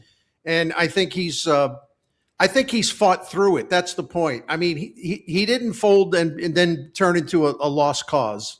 He still has something left to offer with this team, and I think he needed to stabilize his confidence. And I think that happened today, and I hope it does because I'd like to see the guy do well. I'd like to see the Cardinals do well with him as their closer. Bummer for Blaze Jordan. He goes down with an injury. It sounds like he's going to be headed to the injured list. Thomas Sajaci was scratched from the Memphis lineup tonight. So if you read the tea leaves, it sounds like Sajaci is on his way back. Mason Wynn should be back sooner than later, so that might be a temporary roster move. But one thing with Jordan, he hits the home run today. He'd been elevating a little bit more on his swing, and you thought, like, at least I did. I don't want to put words in your mouth. I felt like maybe, just maybe, that was the start of something for him. Well, you're right. I mean, he has been getting the ball off the ground more, and just his overall offensive performance has been, on the rise. And it hasn't been anything really dramatic, but the numbers have been going in the right direction. And, this is the second home run he's hit. I don't know how many games. You probably know that. But, after it seemed like he went 2 years without hitting a home run, and I'm being facetious. And then all of a sudden, in fairly recent time of each other, he's hit 2. So, and that was a blast today, and that was a blast off a really good pitcher. I mean, so yeah, that was a big deal. And what a terrible, first of all, you don't want to see a guy get hurt, but and he made a great tag on that very critical play. He made a great play on that. But what a terrible time for him to go out of the lineup and, head on to the IL. Hopefully we'll see him back before the end of the season. It stinks when an injury happens as a result of people doing things that they shouldn't have been doing, because Gunnar Henderson should have never been running, and then the Soriano throw wasn't exactly great. So in many ways, Blaze Jordan, not that anybody's doing the blame game, but that play should have never happened in the first place. Yeah, it's a really good point. I never thought about it that way, but baseball's weird. There's always unexpected developments, and you gotta, when I say adjust on the fly, I mean, you literally have like a second or 2 or 3 to make the right decision. We spent so much time, Bernie, talking about like changes that could be made. For a while, we were doing hey, does Matthew Liberatore need to go to the bullpen or go to AAA? They're at a point now with injuries and just not having depth where they're locked in a corner where they can't make any moves. Is there, as you assess this team and assess the organization, are you on anything right now in terms of like something that they actually could do, or do you kind of agree with me that they're almost stuck in so many ways? Well, I definitely think they're stuck in the rotation unless Chaim Bloom wants to pick up a so-called street free agent. And I can't believe that Miles Michaelis, like even people in the media like bring him up. I mean, really, come on now. They don't need to rummage for guys like that. My hope was that someone down in Memphis would be ready, but I don't think anybody is. So, I mean, are they going to go with 4 starters, and then use a bullpen game like they did today, or at least have an opener like Gordon Graceffo, who was brilliant today? Can he do that for you? It's not ideal, but can he start games and give you 3-4 innings of good pitching? And that's better than throwing a sacrificial lamb out there to get slaughtered, right? Yeah, and I always say, like, watch what's going on. They'll tell you what they're going to do by watching what they're doing. If there was right now Miles Michaelis, Zach Littell, Armand Marquez, Michael Lorenzen, I'm sure there's another name or two out there that I'm not thinking of right now. Those guys are all individuals who have been starting this season in Major League Baseball. You had a day today where you didn't have a starter until they had a 40-man spot available until they called up Cade Winquist. If there was ever a day that or a moment that they were going to sign a guy like that just to cover a start or two, it would have been today. They didn't do it. That should tell you they're not going to do it. No, you're right. They're not going to do it, period. Now, something could change if, gosh forbid they lose another starter to injury. But look, Liberatore's been very disappointing. I thought that was really bad the other night, the way he left that team short. But listen, everyone's going nuts, going bananas on X. I know that's a shocker. He's not going anywhere. They have no choice. Look around. They've lost 3 starters. May was traded, Palante IL, Dobbins going to be out for probably a long time.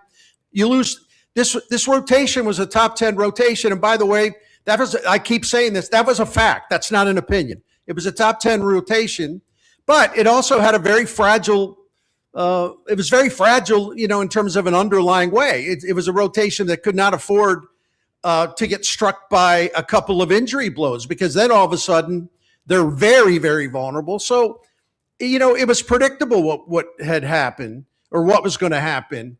And I actually respect Ollie Marmol and Dusty Blake because they're sticking to the Kyle Leahy innings limit. I mean, I've been very, very, very heavily involved on X lately, and I can't believe all the people that was like screeching about that. I don't know. I think Leahy, my answer to them was, I think Leahy's got a chance to be really special next season. I don't need him to be special this season and at the risk of like blowing out a shoulder or something. I want him to be special in 2027 and going forward. We got to get it through our thick heads collectively. We got to get it through our thick skulls. This is a rebuilding period, and just about every decision you make is going to be based on not 2026, but 2027, 2028, and beyond. We're not making it up, Bernie, when we say the risk of injury increases exponentially when you increase a pitcher's workload over a certain line from one year to the next. And somebody got mad at me the other day, and the who they cited to prove me being wrong was Bob Gibson. And if you're going to prove me wrong by referencing perhaps the greatest pitcher of all time, definitely a guy who's in that conversation, and it happened 50, 60, however many years ago, like that just proves my point. One of the things I love about St. Louis is that it's always 1968. Always. So, but I love the way, God bless Bob Gibson. You can't say enough about him, the greatness of Bob Gibson. But he's always invoked anytime one of the old schoolers who grumble about everything because it's not 1968 and they want it to be. As I've said, I wish it was 1968 because that means I'd be 9 years old. And I would really like to have a lot more time on this earth. You know what else I would like? Another reason why I wish it would be 1968? Because gas was 34 cents a gallon. I would like that. Yeah. But you know what? Gas is never going to be 34 cents a gallon. So why the heck do we always whine about, well, Bob Gibson did this? And back in Gibson's day, I remember when the Cardinals, their starters would go, if they didn't go 8 innings, they consider themselves a failure. It's not 1968. Look, we don't have to like the fact that the game of baseball has changed. We don't. We don't have to like it. But what is the point of wasting all this time whining about something that happened in the late 60s? It's not that game anymore. Yeah, I agree. Bernie, you're on Substack now. Tell folks if they want to log into the Substack, what do they need to do? Hey, we had a live chat today with paid subscribers. It was a huge success. Had about 100 people in there, 365, 400 replies going back and forth. It was awesome during the game. So the thing is off to a great start, and I'm not BSing, it really is. But if you want to find out more, if you want to have a free subscription or consider a paid subscription, I'm working hard for the money. So go to my last name or my whole name, BernieMiklaus.substack.com. Thank you. All right, Bernie, great stuff. Can you tell us a little bit about Saliga? Absolutely. Saliga Heating and Cooling is a St. Louis institution. The family of the Saligas, 4 generations of them. Still in the same building that opened this business in 1927. The 4th generation owner operator is our guy, Dan Saliga. And the thing of it is, imagine that story, man. One St. Louis family has taken care of generations of other St. Louis families' heating and cooling needs. We're one of those families. We're going on about 20 years. And Saliga Heating and Cooling, all I can do is talk to you about our experience. I think you know that the experience has been great, or I wouldn't be representing Saliga Heating and Cooling on the radio. But I actually am a huge fan because they've helped us out a lot. And I can testify to their integrity, their professionalism, their class, their knowledge. They solve problems. They don't hassle you. They don't try to talk you into stuff. They're calm. They'll answer all your questions. And they're just going to take good care of you. You know why? And I say this all the time about Saliga Heating and Cooling. They believe every time you call them, and they have to come to your home on a call, they have to earn your trust. They've been earning trust of St. Louis families since 1927. They believe every single time they go visit someone that's got a problem with heating or cooling, they have to earn the trust of that family or that person. And it's nothing that they take lightly. They believe it's up to them to do it every time. Find out more about Saliga Heating and Cooling. Just go to, and you get the phone number, just go to SaligaHeatingandCooling.com. Thank you. Cardinals fans, this is Ricky Horton. Have you ever had a dream of meeting your favorite former Cardinals? You can make those dreams come true all season long with St. Louis Cardinals alumni experiences. You can join me and other former Cardinals players at events including Cardinals Conversations, Fans at Bat, Turn 2 with Ozzy, Cardinals Kids Clinics, and Cardinals Fantasy Camps. Don't miss your chance to make lifelong memories. Visit cardinals.com/alumni for more information. If you're craving baseball conversations about your favorite players, alumni, and franchise memories, you'll love that Cardinals Magazine is dedicated to the stories that matter most to you. From Gold Gloves to championship rings, from the Wizard and Willie to Albert, Yachty, Uncle Charlie, and well beyond. Their careers define our pages. Treat yourself or a friend to a subscription today at cardinals.com/magazine. Cardinals Magazine, past, present, and future, it's all here. James Beard award-winning chef Kevin Nashin announces The Clydesdale, a Clark Avenue Tavern at Ballpark Village, opening August 27th. KMOX is excited for this highly anticipated American tavern, rooted in familiar favorites, elevated through refined technique and premium ingredients. Reservations for The Clydesdale are now open. Book your table and experience a fresh take on tavern dining on one of the most iconic streets in Major League Baseball. For details and reservations, visit stlballparkvillage.com. Want to make the most of your tax refund? File with TurboTax on Intuit Credit Karma. They help you get your biggest refund, and then we help you do more with it. With a personalized plan designed to help you hit your money goals. Start filing today in the Credit Karma app. Straight Talk Wireless presents Pickup Truck Wisdom. Trust is earned. That's why I've stuck with Straight Talk. Same price since 2009 on Verizon's 5G network. Cause shoot, anyone can make a promise. Keeping it for years, that means something. Now plans starting at $25 a month with 4 lines. Find us at straighttalk.com and Walmart. Straight Talk Wireless. Straightforward. Always. Same price claim applies only to the base monthly price of our $45 plan from October 2009 to present. Labor Day deals are looking good at Lowe's. Save $10 on 1-gallon cans and $50 on 5-gallon pails of select interior paint via rebate. Plus, get 2 2.5-quart or 3-quart mums for just $8. A fresh look and savings? Even better. Labor Day deals are on now at Lowe's, in-store and online. Valid through 9/9. While supplies last. Mum sizes vary by location and exclude Alaska and Hawaii. See store at Lowe's.com for more details.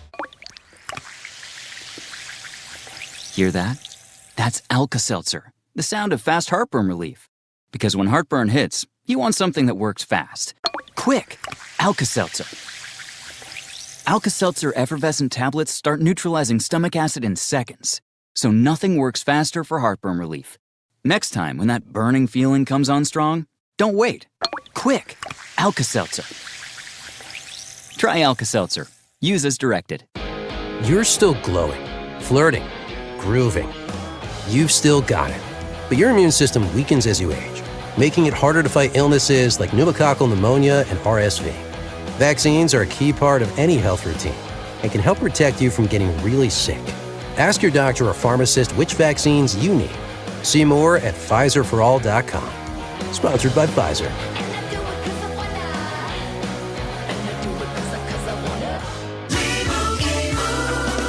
And Doug. Limu and I created a trick to help you remember that you can customize your car insurance and save with Liberty Mutual. You see, the shirts Limu and I wear are yellow, and yellow is the color of lemons, and lemons grow on trees, and trees provide oxygen, and oxygen helps us breathe, and breathing is how you live, and you can live more life when you save money by customizing your car insurance. I agree, Limu. It's really quite simple. Only pay for what you need at libertymutual.com. Liberty, liberty, liberty, liberty. Broadcasting from the Scott Credit Union Studio, 104.1 FM KMOX. Now, back to the Gray Bar Sports Open Line, presented in part by St. Luke's Hospital, St. Louis's #1 heart hospital, on 104.1 FM KMOX.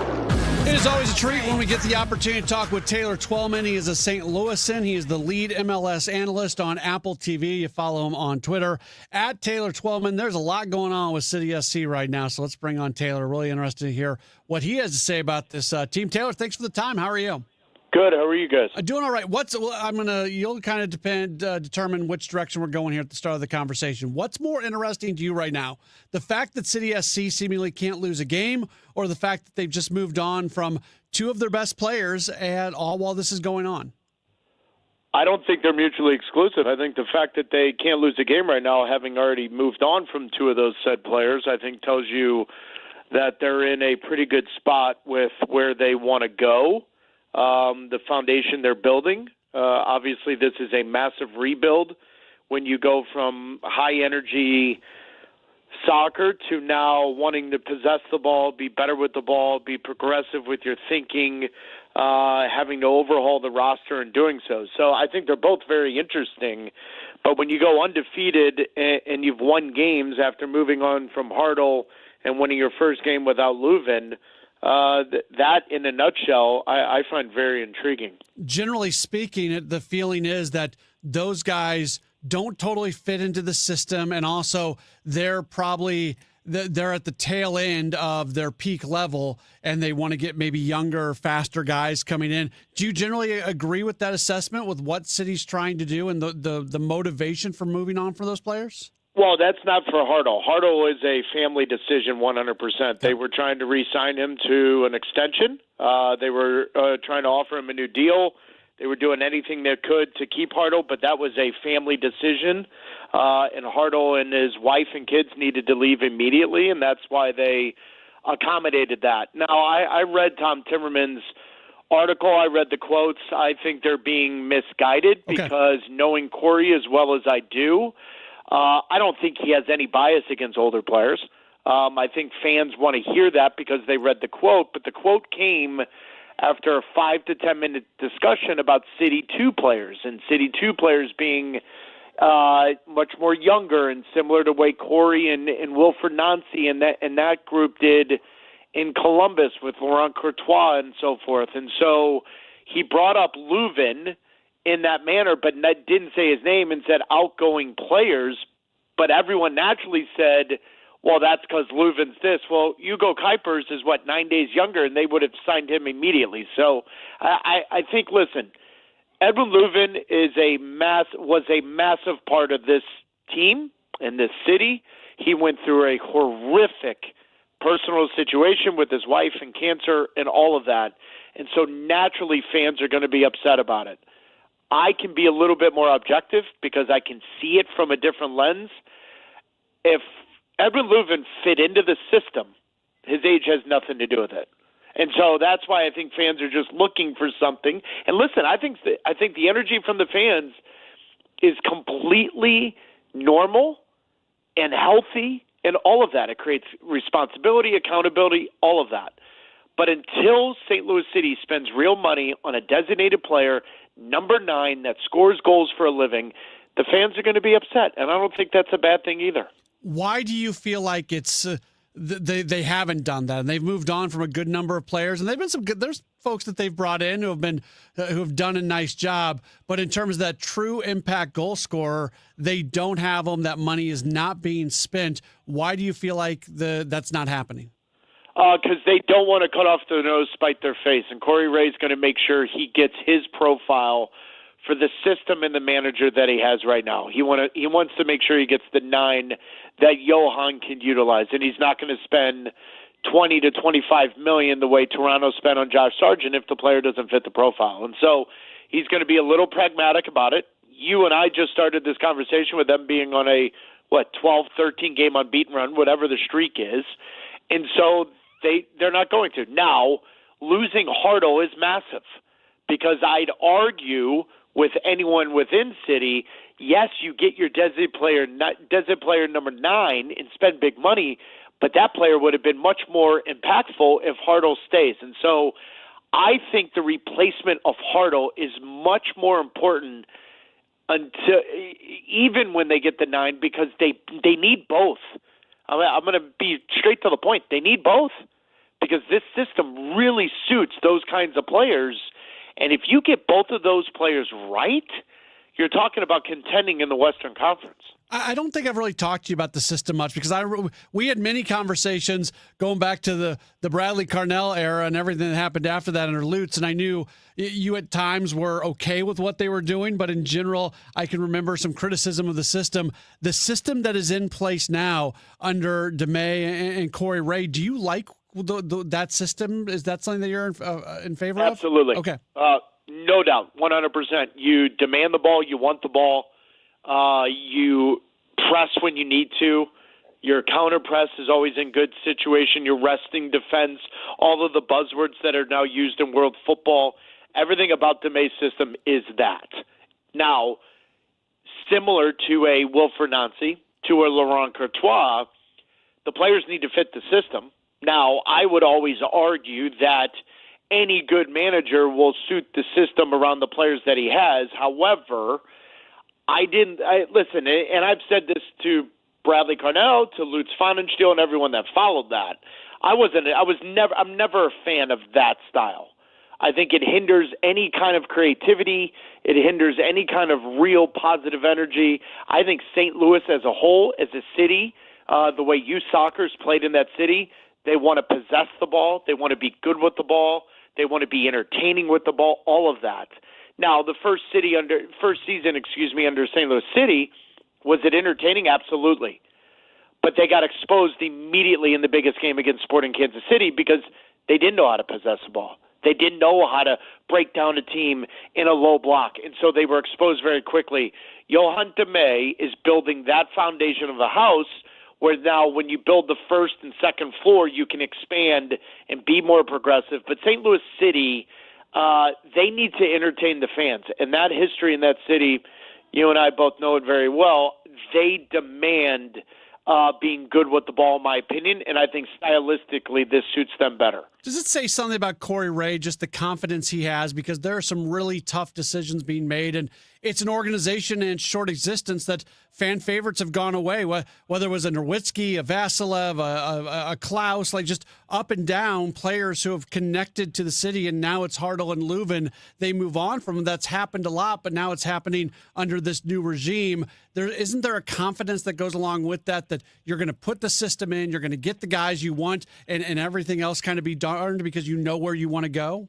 Yeah, but in fairness to St. Louis City in the previous regime, that was their inaugural season. So no matter what they did, some of those players are going to really connect with the city. That doesn't mean it's right. And I was listen, before the playoffs started in the first season, I said St. Louis City would lose to Sporting Kansas City. And a lot of the fans and the listeners of your show right now were really upset with my prediction. But I saw the glimpses of it. I could sense that there were cracks in it. And then the second year was dismal, and the third year even worse. And so if you're going to hire someone and change it, like a Corey Ray, then Corey Ray absolutely is 180 degrees different than anything that was there before. Then you're going to have moves like this. The only move that I think could be criticized, questioned on some level is the Marcel Hartle move. That's the only move. Any of the other moves, you can't convince me. You will not convince me. That I'm not saying they weren't difficult on the emotion, but the business side of things, they were smart moves in changing the system. Now, I will be very critical. This team should have a 9 by now. And I've even said this to Corey, so this is nothing new from anyone within City. This team should have a 9 by now. You've had 6 months. You've had the chance. Ownership has told you you've got a checkbook. I'm a little surprised there's no 9. Now, I'm not saying there isn't going to be a 9 because Damian Downs right now is potential on a loan for 6 months, and then you don't need to shoehorn yourself into a long-term contract. But if they want to compete in the West, they want to win the Open Cup, they've got to get a 9 in this transfer window, and that's going to end very shortly here. Sunday Night Soccer coming up. They're going to match up against FC Dallas. This is always one on Sunday Night Soccer. It's always one of the prime matchups. I know you enjoy when City's able to be in this spotlight. Yeah, I love it, buddy. This is going to be a blast. I get to come home, and I get to listen to my family tell me about everything that's wrong with me. I'm looking forward to it. By the way, you know what? I saw you on social media when the BMW Championship here really taking joy in how well the city was being played out on a national standpoint. So I think a lot of people appreciate your continued love for St. Louis. Yeah, I mean, listen, the fans, St. Louis fans will show up for anything, but what they did, over 155,000 fans for the BMW Championship to set a record. I've spoken to a couple people at the PGA Tour. Well done. Yeah, very good. Hey, Taylor, thank you so much for taking the time, and we'll chat again down the line. Yep, be good. All right, Taylor Twellman from Apple TV joining us. We appreciate him. Of course, you can watch all the games, all the matches through Apple TV. No more double paywall with that. So if you've got an Apple TV subscription, if you're a Ted Lasso fan like me, I'm a huge Ted Lasso guy. Well, I think they're 3 episodes into the new season. It's pretty good. It's very good. It's an uplifting show. Sometimes you need something uplifting. Matthew Rocchio, are you a Ted Lasso guy? Honestly, I haven't watched it since the second season ended. I was obsessed with the first 2 seasons, but I couldn't lock back in. Really? Okay. Well, it's there. It's on Apple TV for you. Now there's a 4. Now, it's basically those first 3 seasons were all kind of the same storyline. Yeah, It was always built to be. Now, yeah, it's a little bit different now. Yeah, I don't know. Now the 4th season's a love letter to Kansas City. I don't know if I can get down with that. The one episode was. They were, not to give too much away, the first episode of the season is based in Kansas City where Ted Lasso is, and then they go back across the pond, and there's not as many Kansas City references after. The Negro League Hall of Fame Museum has gotten a ton of attention after they were prominently featured. That is an incredible museum and incredible people who run that. So that made me happy that there were I guess the Google searches for Satchel Paige were like exponentially larger after that first episode, which if we're learning about Satchel Paige, that's a good thing. John Hamm and Sterling K. Brown have some work to do. I'm not disagreeing with that. This is a Gray Bar Sports Open Line. We're back with more after the 7 o'clock news on KMOX. Time now for today's Spotlight on Tech, sponsored by Dollar General. The most downloaded AI model isn't from one of the U.S. tech giants in Silicon Valley. It's from China's Alibaba. Known more for its e-commerce platform, Alibaba's Qwen family of open-weight AI models topped 3 billion global downloads, surpassing open-weight AI models from Meta and Google. Open models can be customized, unlike closed models from OpenAI and Anthropic. I'm Jason Brooks.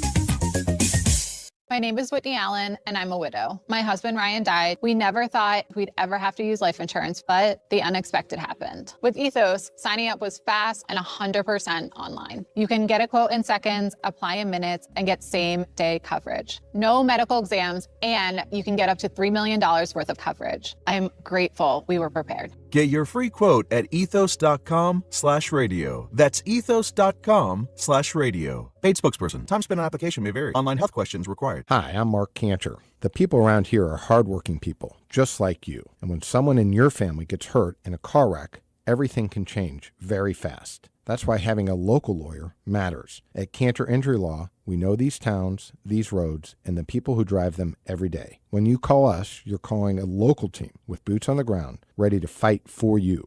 You can count on Cantor. CantorInjuryLaw.com. The choice of a lawyer is an important decision and should not be based solely on advertising. Someone had a birthday. Yep, 50. Can't believe it. 50 years of wisdom. Great segue. We have a health reminder from the CDC. Pneumococcal vaccination is recommended for adults 50 or older. Says here, we're over 6 times more likely to be hospitalized with pneumococcal pneumonia than adults under 50. I don't love those odds. Same. Look what I found. Pfizer's Prevnar 20 is proven to help protect adults against pneumococcal pneumonia and invasive pneumococcal disease in just 1 dose, and millions have already gotten it. Continued approval may depend on a supportive study. Don't get Prevnar 20 if you have a severe allergy to its ingredients. A weakened immune system may lower your response. Common side effects include injection site pain and swelling, fatigue, headache, muscle, and joint pain. For full prescribing information, please call 1-855-213-2138. Visit Prevnar20.com or talk to your doctor or pharmacist. I'm on Prevnar20.com now, scheduling my appointment. Good idea. And happy 50th. Hi, I'm Chuck McDowell, the timeshare cancellation guy and founder of Wesley Financial Group. And I want to set the record straight. I am not an attorney. I've never wanted to be an attorney. And the truth is, I really don't even like attorneys. If I sound like an attorney, I'll apologize. But what I've learned in my 15 years in the timeshare cancellation business is you don't need to be an attorney to get folks out of their timeshare. After 15 years and over 50,000 cancellations, I can tell you with confidence, we know how to get you out of your timeshare. Call us today and we'll send you our timeshare exit guide absolutely free with all your options for cancellation. Attorneys, this was meant to be funny, so please don't sue me, especially my friend Kenneth from Black River Falls, Wisconsin. Call now for your free timeshare exit info kit. 800-838-6767. 800-838-6767. 800-838-6767. Want more cash? You can get a $450 bonus after your first 45 deliveries with Uber Eats. That's a bonus $150 for every 15 deliveries. But what if you're seeing other apps? That's cool. We're not the jealous type. So go ahead, add Uber Eats to your roster and sign up to start delivering. You can get a $450 bonus after 45 deliveries when you start delivering with Uber Eats. Sign up now. Complete within 14 days of sign up ends 11/1. Terms apply. See app for details. Liberty Mutual customizes your car and home insurance. And now we're customizing this rush hour ad to keep you calm, which could help your driving. And science says therapy is great for a healthy mindset. So enjoy this 14-second session on us.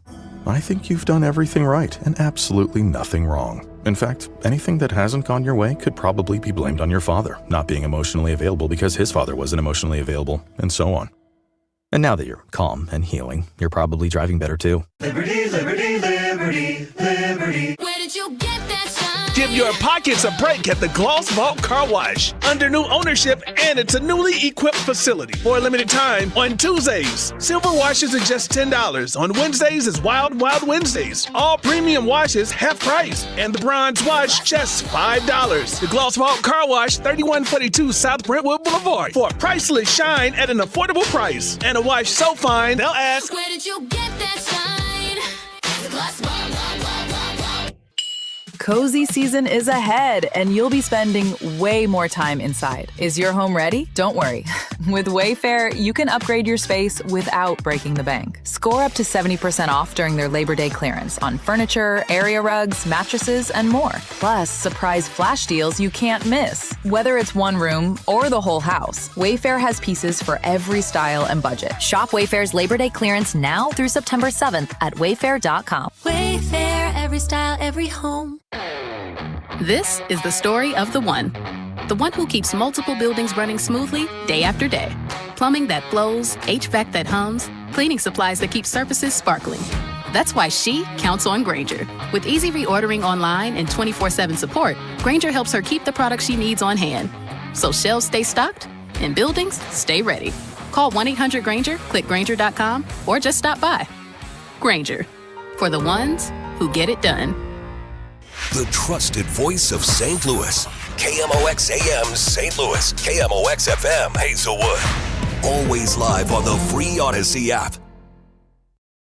ABC News, I'm Dave Packard. Hundreds of people are dead and more than 1,000 are missing after a giant mudslide and severe flooding in Nepal. Nepal's tourism authorities say well over 500 foreign nationals are among them, including dozens of Americans. On the ground, this is an all-out mobilization. More than 9,000 army, police, armed police personnel have been deployed using everything from bulldozers to dig people out of buried homes, sniffer dogs to search the debris, and helicopters ferrying in supplies and pulling out survivors. ABC's Britt Clennett. President Trump taking his trade war with Canada to a new level. First, his executive order renaming Lake Ontario Lake America, then threatening to double tariffs on Canada-made cars and auto parts in January. The FBI says it's uncovered a sweeping cyber espionage campaign from a Chinese hacking group that's targeted some of America's most sensitive institutions, including power companies and hospitals. This is ABC News. A federal judge has lifted blocks on President Trump's executive order requiring mail-in voting states to provide voting addresses. But the rule may not be able to be fully implemented in time for November's midterm. ABC News legal contributor James Sample. That rule requires a matching of state databases to a federal database maintained by the Department of Homeland Security. And when there are mismatches, if you will, which can happen for all sorts of innocuous reasons, maiden names, typos, nicknames, transposed digits or transposed letters, that will produce a mismatch. Now, those are not necessarily non-citizens, but they will be, in essence, jeopardized in their opportunity to exercise the franchise unless they can then subsequently jump through some hurdles to prove that they are, in fact, lawful citizens and lawful voters. An urgent search in rural Indiana after a report of a lioness and cub on the loose. The local sheriff says they're using drones and ground patrols. Dave Packer, ABC News.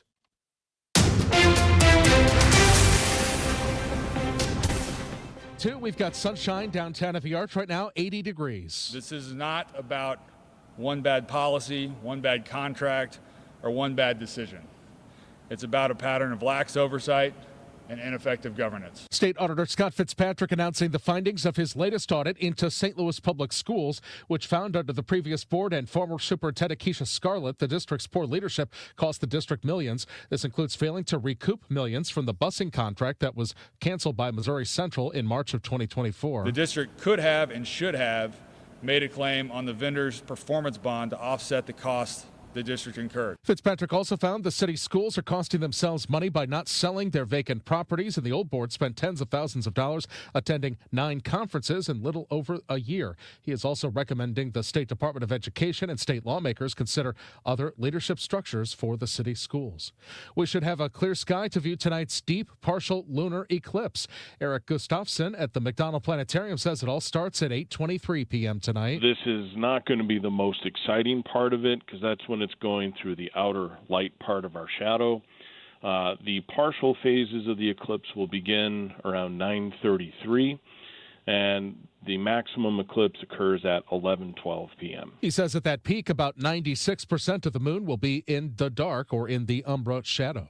Missouri is moving to expand rest area parking to help trucks better stay out of drivers' way. They had a ribbon cutting this morning in Concordia, Missouri to kick off the beginning of the expansion of the 4 rest areas along east and westbound 70, including the one in Wright City, to add additional truck parking spaces to eliminate trucks parking on and off ramps during the day and overnight hours. They're going to more than double the available spaces in these rest areas in addition to the 2,000 spaces already privately owned across the state along I-70.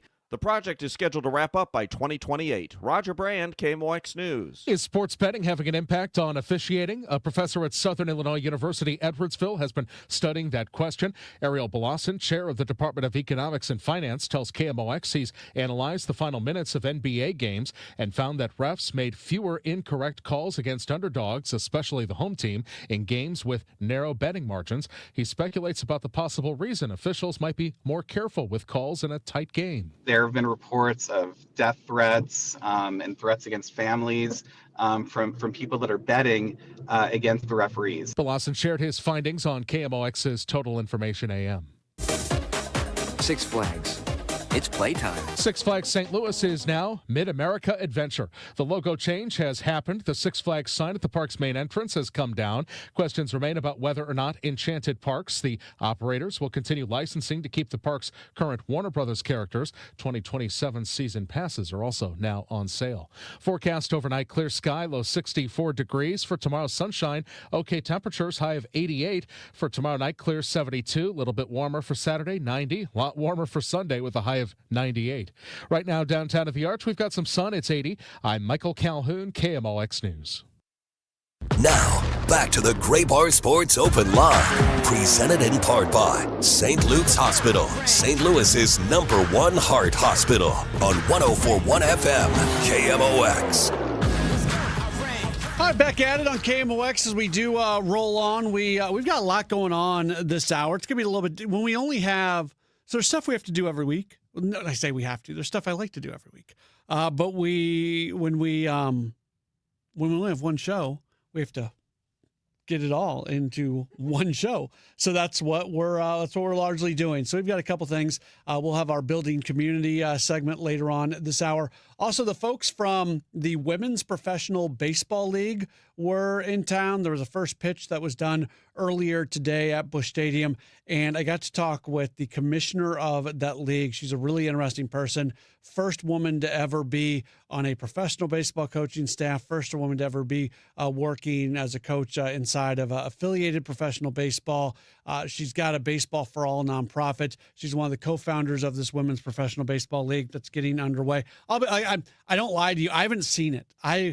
In case you didn't know, I'm kind of busy most nights when there's this thing called Cardinals baseball that I'm watching on a nightly basis. So I have yet to be able to check out the Women's Professional Baseball League. But from the highlights that I've seen and just some of the other, it looks cool. And I've never been one that believes that, okay, dudes have to play baseball and women have to play softball. Like that, I understand why that pathway has been taken, but the idea that women can play baseball, I think that is that's okay. That's allowed. So we'll talk a little bit about the Women's Professional Baseball League with their founder and also their commissioner of that league coming up later on in the program. Again, the Cardinals win today. I spent a lot of time last hour, and we did during Redbird Rush Hour as well. Where is this team at? Where are they going? Is this the beginning of the end? Is this the end? What kind of expectations can you have for the rest of the way? They're dealing with a ton of injuries. They lose another player today. Blaze Jordan goes down. Matthew Rocchio, you told me that Thomas Sajaci was in the initial lineup today for AAA Memphis, and he is not in the lineup anymore. So that tells us what we probably need to know. That was per Jeff Jones, who's always on top of that. All right, yeah, Jeff's very good following along with items like that. So the expectation is that Sajaci would be here tomorrow, and you're bummed because Blaze Jordan's been giving you pretty solid bats, and he's been doing some things that you feel better about because he's been lifting the ball a bit. That's been his problem. In the month of August, he's got a 764 OPS, 275 average, couple home runs. I mean, the 764 OPS is what I am most interested in. And to put that in perspective, He played 15 games in the month of June, had a 638 OPS. He played 21 games in the month of July. His OPS was all the way down to 564. So now 764 in the month of August over 22 games. That's the progress that you want to see. So I'm bummed for Jordan that he's going to miss some time. He's going to end up on the injured list. I hope he's going to be back sooner than later. But that's always, man, I can't tell you how frustrated I get. And I'm just a guy who watches the team and talks about the team and wants the team to win. I'm not Blaze Jordan. I'm not one of the other guys. When somebody is on the upswing, when things are starting to go well for them, and then they get injured, I can't tell you how often that happens. And then you come back, and it's almost like you're back at square one. And I don't know how long he's going to be out. I'm not saying for sure it's going to be a back to square one thing for him when he does return. I'm just personally bummed for him.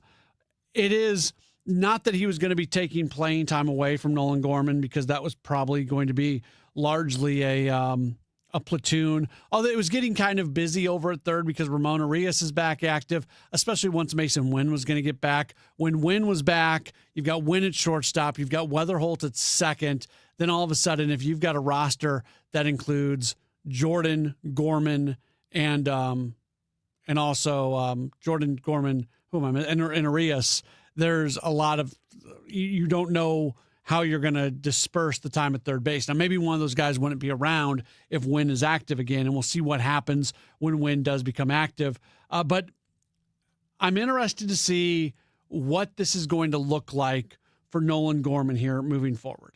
And so far in his return, it's one home run, it's one hit, but a lot of strikeouts and not a whole lot beyond that. So he's got 8 at-bats so far, 1 hit, it's a home run, and 4 strikeouts. I can deal with the strikeouts from Gorman to a certain level. This is what always, I get excited about this feeling, and I'm probably wrong. I get excited about this feeling that no matter how bad the numbers are for Gorman, he's actually not that far away from being a really impactful player. And this is what I mean by this, because I know people are listening to me right now and throwing things at their radio. The line that Gorman needs to get to, the stuff that he needs to fix for everything else to fall into place, it's not that far away. We're asking him to be a 220 hitter. If Nolan Gorman is a 220 hitter, it's fine. We're asking him to strike out less than 35% of the time. If he strikes out less than 35% of the time, he's fine. So those are low bars. A 220 average, not a good average. Striking out 32% of the time, not good. So we are asking for him to do things that in the wide world of baseball would not be considered good. But you know what? If he hits 220 and he strikes out less than 35% of the time, he's going to hit you 30 home runs, and he's going to have an OPS at 750 or above, and that is a winning player. Matthew Rocchio obviously has thoughts on this. Back half of last year and going into this year, obviously the numbers were not good, but the strikeout percentage was more manageable, but the home runs had disappeared.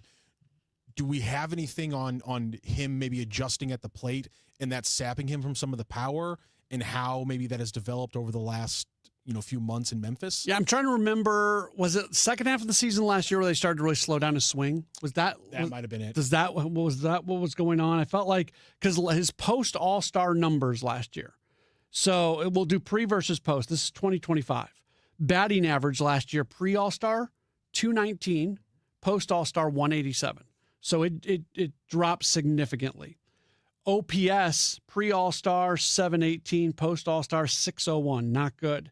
But then the strikeouts, and that's what you're mentioning, 68 strikeouts over 195 at-bats in the pre-All-Star, 68 strikeouts, 155 at bats post All-Star.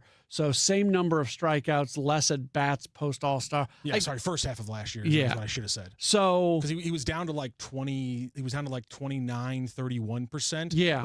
But his home run percentage had gone from, I think that big year he had, it was 8%, and it was like 4% last year. So you weren't getting the trade-off, despite the fact that you were seeing less strikeouts, you were seeing more walks. Yeah, I think part of that was the slow down the bat speed and then try to go from there. Because I'm just breaking it down pre-All-Star, post-All-Star. When you start going month by month on him last year, he did have there were points where he did a little bit more. He had an 867 OPS, say, in the month of June. So that's part of what is going on there. I don't know. Like, he is the biggest question mark when it comes to what he can be and what he has not yet been, and that is something that is not great. Not great for him, but it could potentially be good if he ever gets this thing put together. I do want to spend a little bit of time right now talking about DraftKings, because they've got something very, very cool that is that's going to be going on here in the very near future. They've got one of the biggest, I will tell you a little bit more about DraftKings in just a moment. We'll take a quick break, and then I'll get back to that coming up right here on KMOX. If you hate to paint, do what your neighbor Mr. Rob Miller from Harvesttown Auto Body in St. Peters did. He called Rhino Shield. Rob, what was the thought process for going with Rhino Shield as a business owner? My family's business is over 10,000 square feet, and it did not have the curb appeal I wanted. Rob, tell everyone how the experience was with Rhino Shield from start to finish. The process that I liked was when you came out, you gave me all of these options that would fit my building. Our building was really faded. I don't want to have to paint my building again. 25 years is a long time to not have to worry about the outside maintenance of your building as far as paint. That's a no-brainer. That's why Rhino Shield worked for me. Are your neighbors jealous? I would be if I was them. Thanks, Rob. Now it's time to call 877-25-RHINO. 877-25-RHINO or 877-25rhino.com. Genius. No pain, don't Rhino. Go Rhino Shield. Never paint your house again. Rhino Shield. As a fitness coach, my active psoriatic arthritis can slow me down. With Skyrizi, Risankizumab Riza, I'm treating my skin and joint symptoms so I can keep moving. Skyrizi, a prescription-only injection for adults, helps me move with less joint pain, stiffness, swelling, and fatigue. And for those who have plaque psoriasis, 90% clearer skin is possible. With Skyrizi, there's no daily dosing. It's just 4 doses a year after 2 starter doses. Don't use if allergic to Skyrizi. Serious allergic reactions, increased infections, or lower ability to fight them may occur. Before treatment, get checked for infections and tuberculosis. Tell your doctor about any flu-like symptoms or vaccines. Thanks to Skyrizi, there's nothing like clearer skin and better movement. And that means everything. Ask your doctor about Skyrizi. Visit Skyrizi.com or call 1-866-SKY-RIZI to learn more. How about that for a tease? I know you've just been waiting with bated breath to find out what's going to be going on with DraftKings, because something big is coming. Something really big is coming. September 2nd, DraftKings Game Day is going to arrive. It's arriving with massive deals, exclusive offers, and an all-day celebration that is built for sports fans. The countdown, it is officially underway as all roads are leading to Game Day. Again, September 2nd. Make sure you're ready, and you need to sign up with DraftKings. You can just do that now. Go get signed up with DraftKings. Code KMOX, and it's going to help you get ready for the biggest day of the season. It doesn't matter what you're betting. DraftKings Game Day is going to have deals dropping all day long. One app, every sport. DraftKings Game Day is yours. Here's the really cool part. There's a lot of cool parts, but this is something that could really do something good for you. Sign up with code KMOX. You spend $5, you get $200 in bonus bets within 21 days. That's code KMOX in partnership with DraftKings. The crown is yours. Gambling problem? Call 1-800-GAMBLER. 21 plus. Physically present in Missouri. Eligibility restrictions do apply. $50 in non-withdrawable bonus bets issued every 7 days via click-to-claim for 21 days. Bonus bets expire 7 days after issuance. For additional terms and responsible gaming resources, see sportsbook.draftkings.com/promos. Limited time offer. When legacy automation starts impacting visibility and downtime, it may be time to consider modernization. Graybar's automation specialists work alongside your team to help you identify risks and map out realistic upgrade paths without unnecessary disruptions. Get started with a free health check of your operations and see what's possible. Yep, Graybar does that.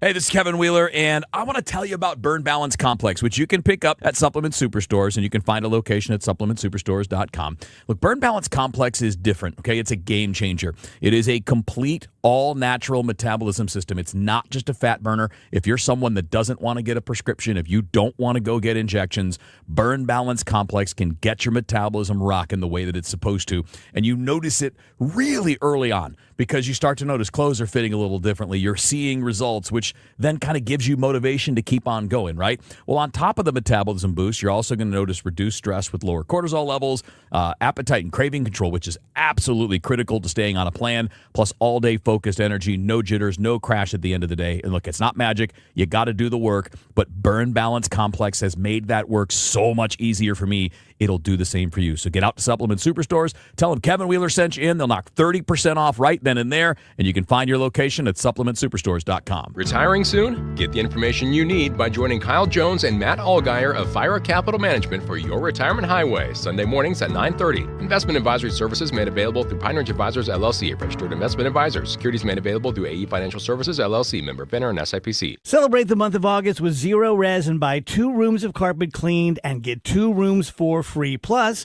take 20% off air duct services and products. Book online at ZeroResSTL.com and take advantage of the great savings. Proudly serving St. Louis for over 100 years.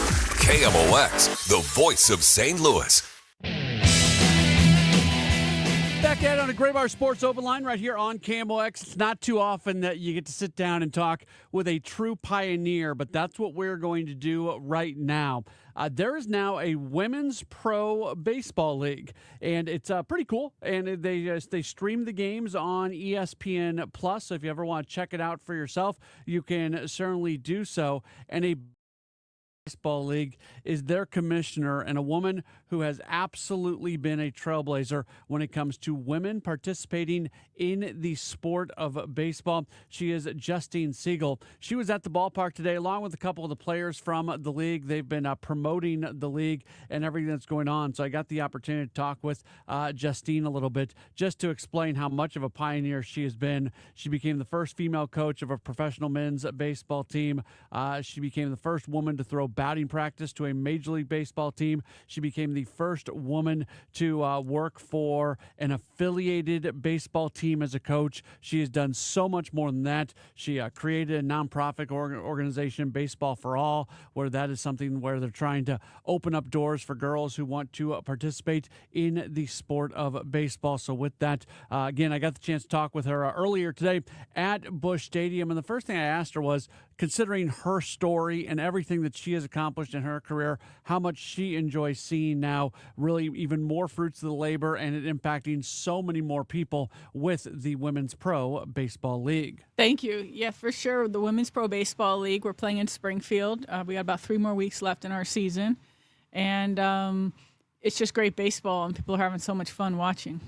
Part of your story is wanting to participate in baseball, being told no and saying yes and kind of pushing forward. And then that has largely impacted really your life and your career since then. How important is it that there is doors for girls and women to be able to walk through where they are able to play baseball?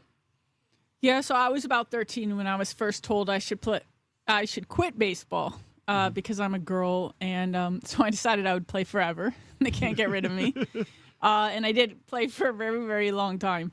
But for me, this is my life's work, helping grow opportunities for girls, women in baseball. I founded Baseball for All, which is a national nonprofit for girls to play, and now the Women's Pro Baseball League.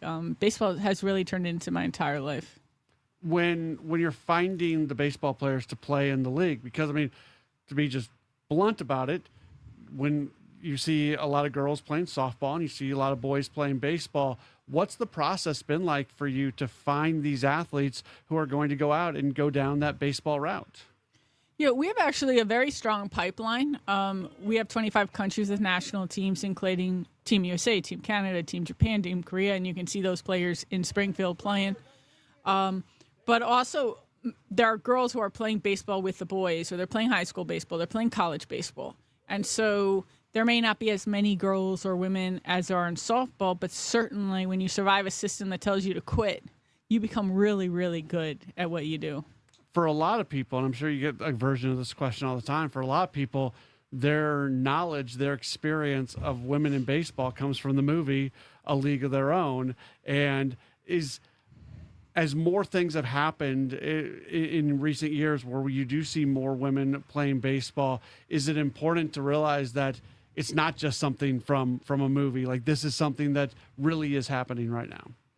Absolutely. And I should say that we stand on the shoulders of the actual All-American Girls Professional Baseball League that the movie was after. Girls are playing baseball. There's 2 girls in the Little League World Series. Baseball for All, we ran a girls tournament, and we had 900 girls playing, representing 5 countries. It's just a matter that, I would love to see girls baseball. Like, I was the only girl in my soccer league. Mm-hmm. And then they started girls soccer, and now all these girls have played soccer, right? So the same thing. I'd love to see girls baseball. As fun as co-ed baseball is, you're often the only girl or one of the girls. So the idea of girls baseball is a dream of mine all across the country. And then, of course, the Women's Pro Baseball League shows, what's possible if you stay on the path and follow your dreams. You've been a trailblazer in terms of you working as a coach for professional baseball organizations. We're at a point now where Major League Baseball makes sure that there's changing facilities for women, both as coaches and umpires. Is there a level of pride that goes along with the fact that we're at a point now where you have a minimum standard across professional baseball that really allows women to be more involved in it? For sure. So I'm the first woman to coach within Major League Baseball. I did instructionally with the A's. I even applied for a job here with the Cardinals. Unfortunately, didn't get it. But now Major League Baseball has a pipeline for women to play baseball. Over dozens of women have now coached professional baseball, which is really important. And I think being a pioneer, you kind of like the dream's yours, but also I felt the responsibility that if I just kept pushing, that there would be a pathway for those behind me. And I'm really happy to see that. I'm sure a lot of people listening to this have not actually seen the Women's Pro Baseball League. What can people expect when they see it? Like, what's the level of play, the excitement level? Just if you're selling the game and selling the league, what is your pitch? Well, you can watch us on ESPN Plus, and it's exciting. We play with joy, and I think baseball could use more joy. Mm-hmm. So not only are they very good, you just saw Monet Davis, who was a Little League World Series star, just catch a ball off the center field fence, right? We've had 3 home runs completely out of the stadium.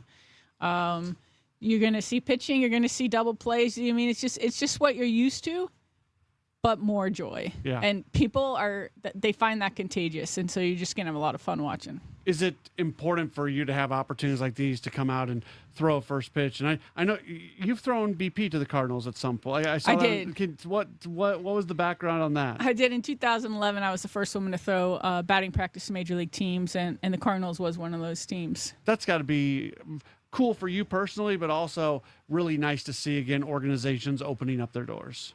Yeah, for sure. For me, it was a lot of pressure. But now with the Women's Pro Baseball League, it's we're getting a lot of support from different teams, and we're very grateful to the Cardinals for having us out. And we get to tell you that we love the baseball game. We love baseball too, right? Mm-hmm. It's not just a boys' game or a man's game. It's our game, and I happen to think it's the best game on earth. If people want to get connected with the league, check it out. What's the best way to go about it? Well, you can go to our website, womensprobaseballleague.com, but also just follow us on socials, and you can see some of the play there, and I know you'll love it. Justine, thanks so much for taking the time with us today. Thank you. That is Justine Siegel. She has done a lot during her life connected to women being able to play baseball, and really cool to be able to meet her earlier today over at Busch Stadium. Again, womensprobaseballleague.com if you have any interest in checking out the league for yourself. We'll take a break, and when we come back, we have our weekly Building Community with Busey Bank Beyond the Game segment. That's up next. Don't go anywhere. You're locked into a Gray Bar Sports Open Line on KMOX.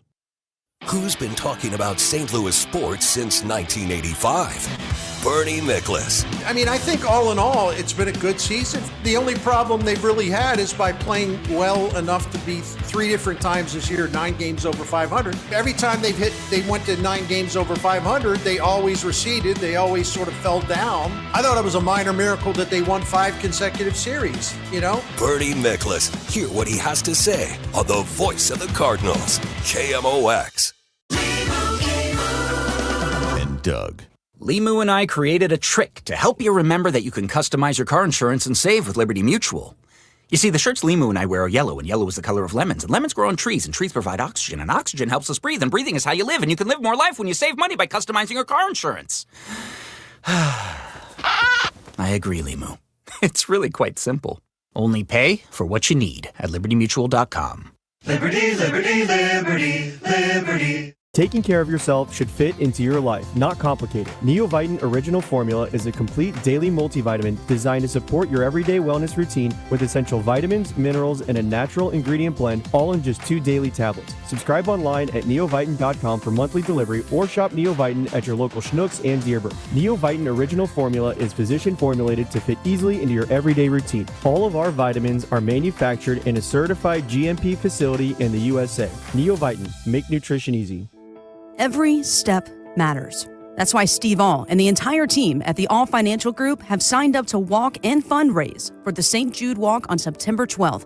St. Jude's Children's Research Hospital is leading the way the world understands, treats, and defeats childhood cancer.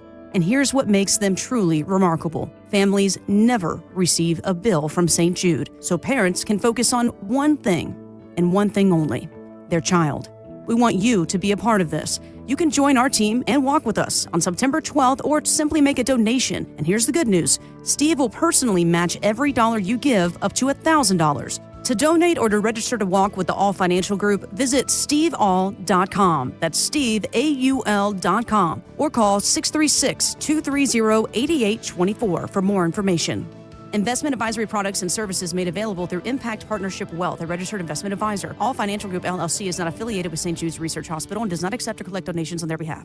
Meet Linda. She's stuck in traffic with hundreds of thoughts racing through her mind, like what she needs to pack for her family's vacation and what they still need from the store. But you know what she's not thinking about? Her HVAC system. Linda is a preferred partner with Air Comfort Service Heating, Cooling, and Insulation. Members of our preferred partner plan get 2 HVAC system checks per year. We clean and inspect your AC and furnace at each visit. Partners also get priority service and exclusive discounts starting at just $19 per month. Life is chaos, but with Air Comfort Service, you'll have peace of mind with your HVAC system. Visit aircomfortservice.com. What if you saved money every time you spent money? With Achieve It Checking from Together Credit Union, you can. Every time you use your debit card with Achieve It Checking, the change from your purchase is rounded up to the nearest dollar and automatically deposited into your savings. And Together Credit Union will help you reach your savings goals even faster by matching qualifying savings, up to $8 a month. Learn more or enroll today by visiting a Together Credit Union branch near you or online at togethercu.org. Together Credit Union, federally insured by NCUA.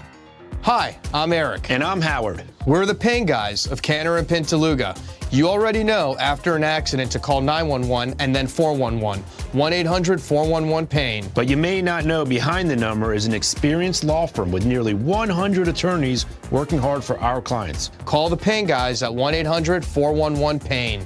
Law offices of Canner and Pintaluga, Kyle Conhauser, Esquire. The choice of a lawyer is an important decision and should not be based solely upon advertisements. Offices throughout the U.S. Not all lawyers licensed in all jurisdictions. I'm Tom Ackerman with this month's Siteman Cancer Center Spotlight. We are talking to Dr. Premal Thacker. How to cope with such a diagnosis that can be very supportive for you through your journey of cancer. And additionally, we have social workers as well. So we're very fortunate at Siteman Cancer Center to have such a in-depth team to take care of you as you embark on this, hard time in your life. Siteman Cancer Center, national leaders in cancer. For more information, visit siteman.washu.edu.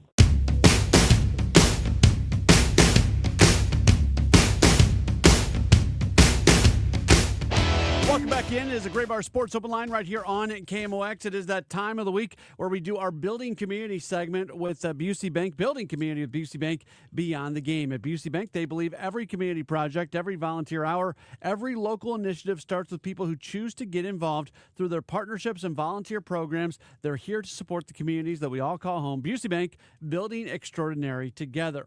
Bryce Weiler is just a really, really inspiring individual. Born blind, he has worked in sports and he has helped other people. He has gotten to accomplish his goals and his dreams while helping other people do the same. Instead of me talking about it, let's bring him onto the program to talk about it himself. Bryce, really appreciate you taking some time with us today. How are you? Great. I appreciate you for having me on.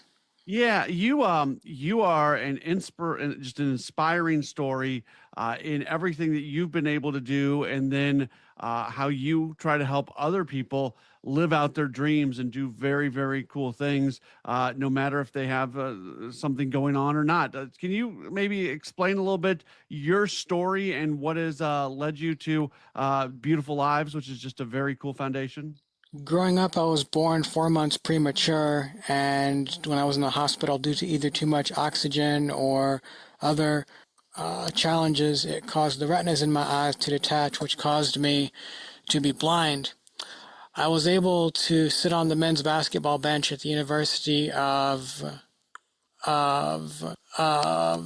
Evansville, where Coach Marty Simmons gave me the opportunity to experience college basketball and sit on his basketball bench. Sitting on the Evansville bench was important to me because I was able to be surrounded by people who believed in me and who wanted to help me to be successful in life. Through that opportunity, I wanted to help others to be able to live their dreams and to find people who wanted to help them to achieve their goals in life. Just because someone has a disability or a challenge does not mean that he or she cannot be successful in life. They just need to find someone who believes in them and who wants to help them to overcome the obstacles that are sometimes placed in someone's way, because people do not understand that everyone is unique and special in their own way. Now, your Evansville connection, not only did you sit on the bench, I know you were involved in the radio broadcast as well. Talk about that opportunity and how cool it was for you to have to be able to be part of sports broadcasting in that way.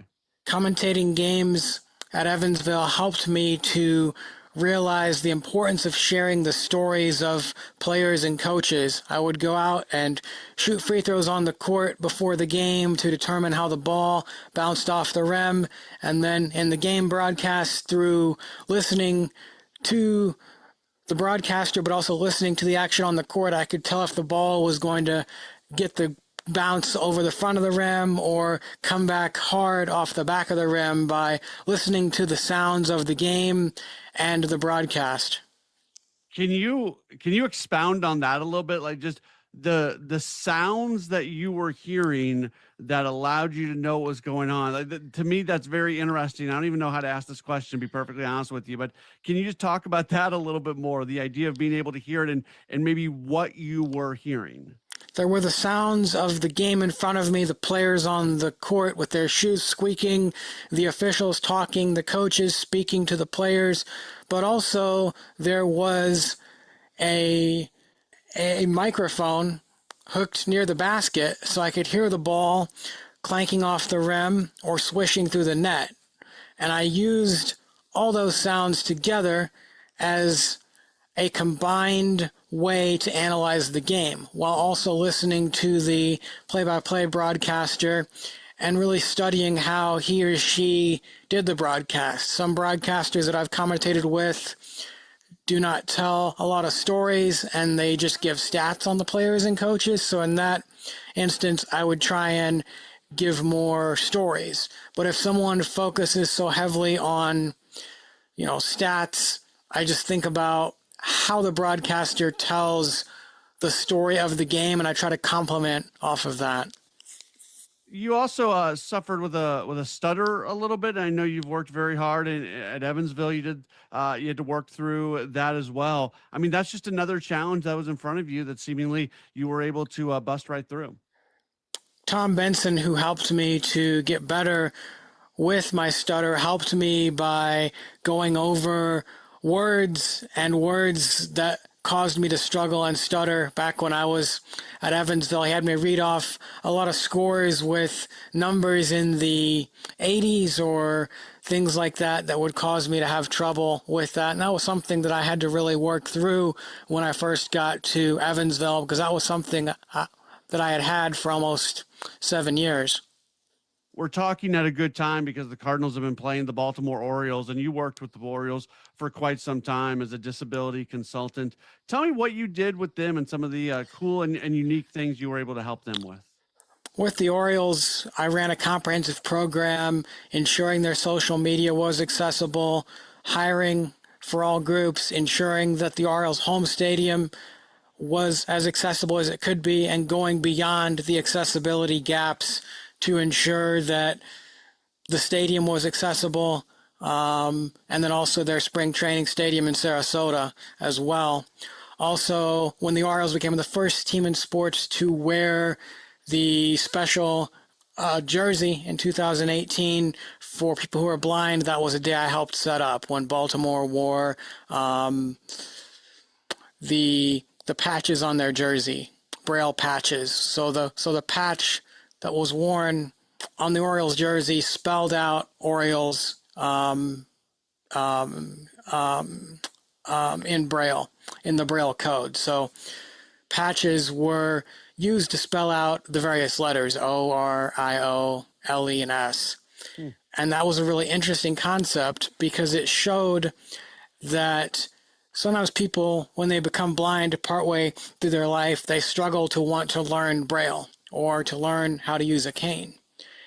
And the Orioles they went beyond what happens in a game to show that everyone can be successful, and they use sports as a way to transcend who might win or lose a game.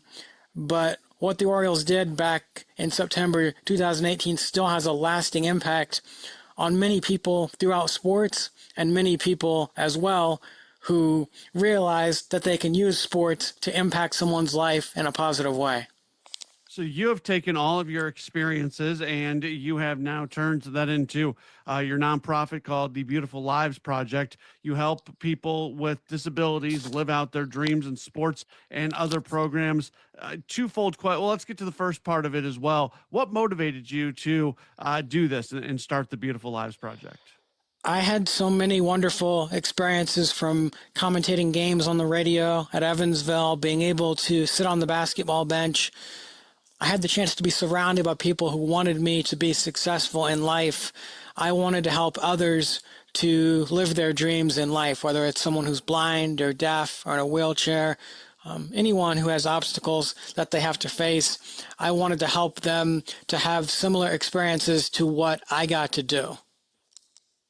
It's got to be so rewarding for you seeing the impact that you're making on other people's lives, because I'm sure there's people who do things that they never thought they would be able to do before.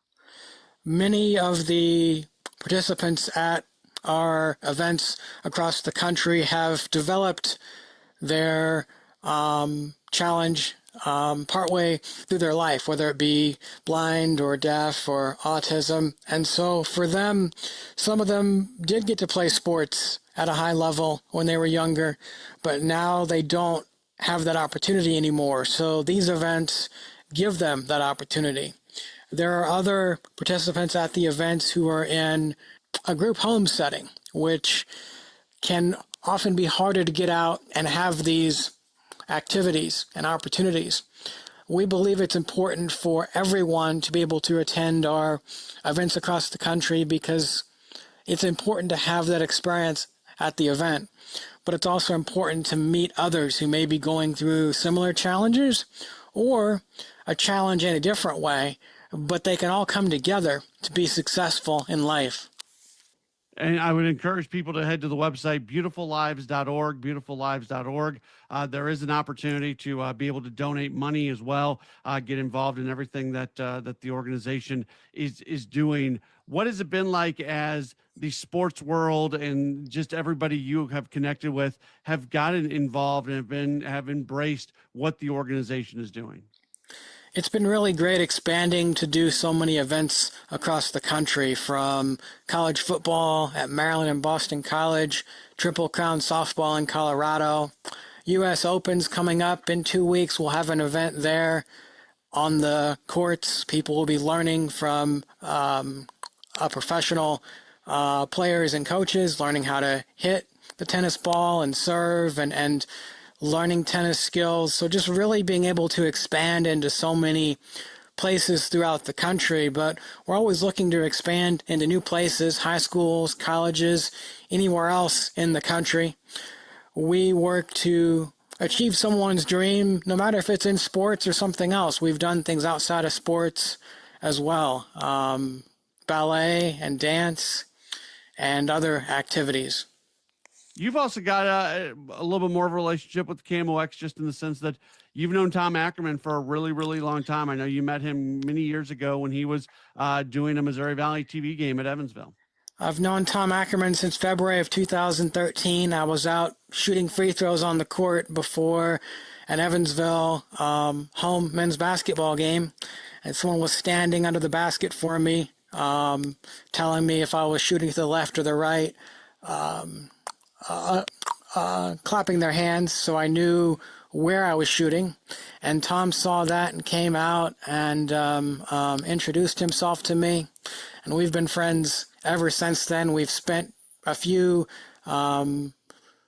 memorable evenings sitting together in the Cardinals radio broadcast booth. Tom was nice enough to help me to meet the Cardinals commentators in 2013, John Rooney, and some of the other broadcasters. And it's been really great knowing Tom, being friends with Tom, and just being on this radio station because of what sports means to St. Louis and all the great places that the KMOX airwaves reach to.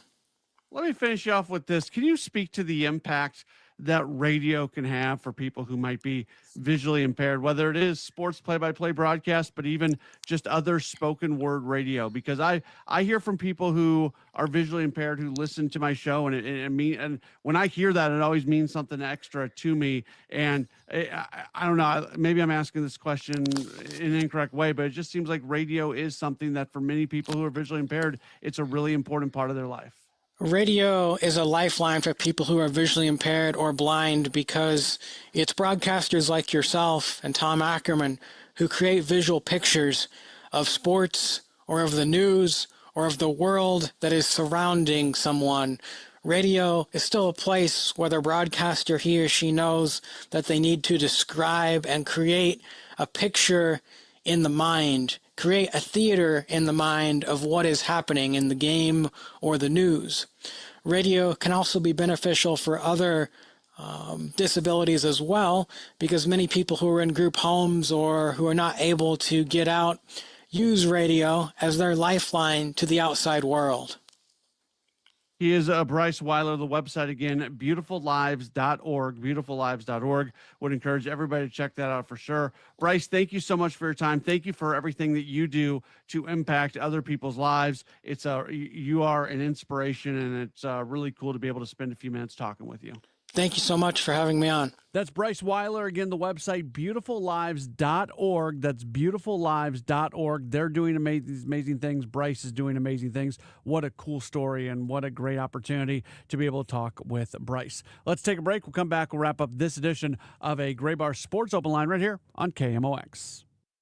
Lose weight or stop smoking with Hypnosis guaranteed, or your money back, only $59.99. Hypnosis, Thursday, September 17th, Radisson Hotel, Fairview Heights. Weight loss 5:30 p.m. Stop smoking Hypnosis 8 p.m. Or Saturday, September 19th, Holiday Inn Creve Coeur. Weight loss 11 a.m. Stop smoking Hypnosis 2 p.m. Register at markpatrickseminars.com. The Ted Savage Cardinals Care Classic is coming to Whitmore Country Club on Thursday, September 10th. Enjoy a round of golf and mingle with Cardinals alumni from the 2006 World Series champion team, all while raising funds for the Cardinals Nike RBI program. program. Registration includes golf with a Cardinals celebrity, on-course, pre- and post-golf refreshments, golf swag, and more. To register for the Ted Savage Cardinals Care Classic or to learn more, visit cardinals.com/golf. That's cardinals.com/golf. $5,000. That's the average amount of money people in the U.S. are now spending on gas in a year. $5,000. That's crazy. If you drive, you have to download Upside, the free app that gives you cash back for buying gas. That's right. You can earn cash back with Upside just for buying the gas you're already buying. You can literally start earning cash back today. I use Upside, and just last year, I made nearly $300. You're putting gas in your car anyway. Why not get cash back? If you like extra cash, download Upside. I'm saving the cash I earn from using Upside to help pay for a vacation later this year. Download the free Upside app now to earn cash back when you fill your tank. Use promo code PROGRAM25 to get an extra 25 cents per gallon on your first tank. You can cash out anytime, right to your bank or a gift card for Amazon and other brands. Just download the free Upside app and use promo code PROGRAM25 for a 25 cents per gallon bonus on your first tank. That's code PROGRAM25 for a 25 cents per gallon bonus. Is your home, business, or church looking tired, chalky, or in need of curb appeal? Go Rhino. Tired of painting year after year?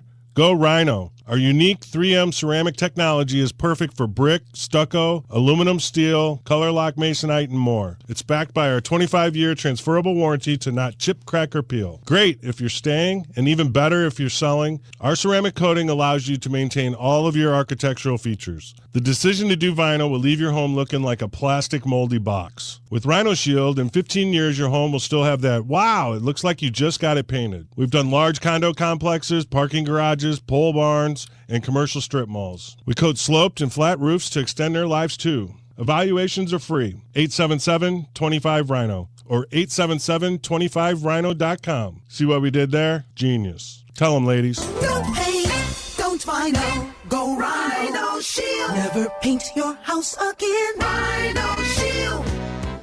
Broadcasting from the Scott Credit Union Studio, 104.1 FM KMOX. Now, back to the Gray Bar Sports Open Line, presented in part by St. Luke's Hospital, St. Louis's #1 heart hospital, on 104.1 FM KMOX.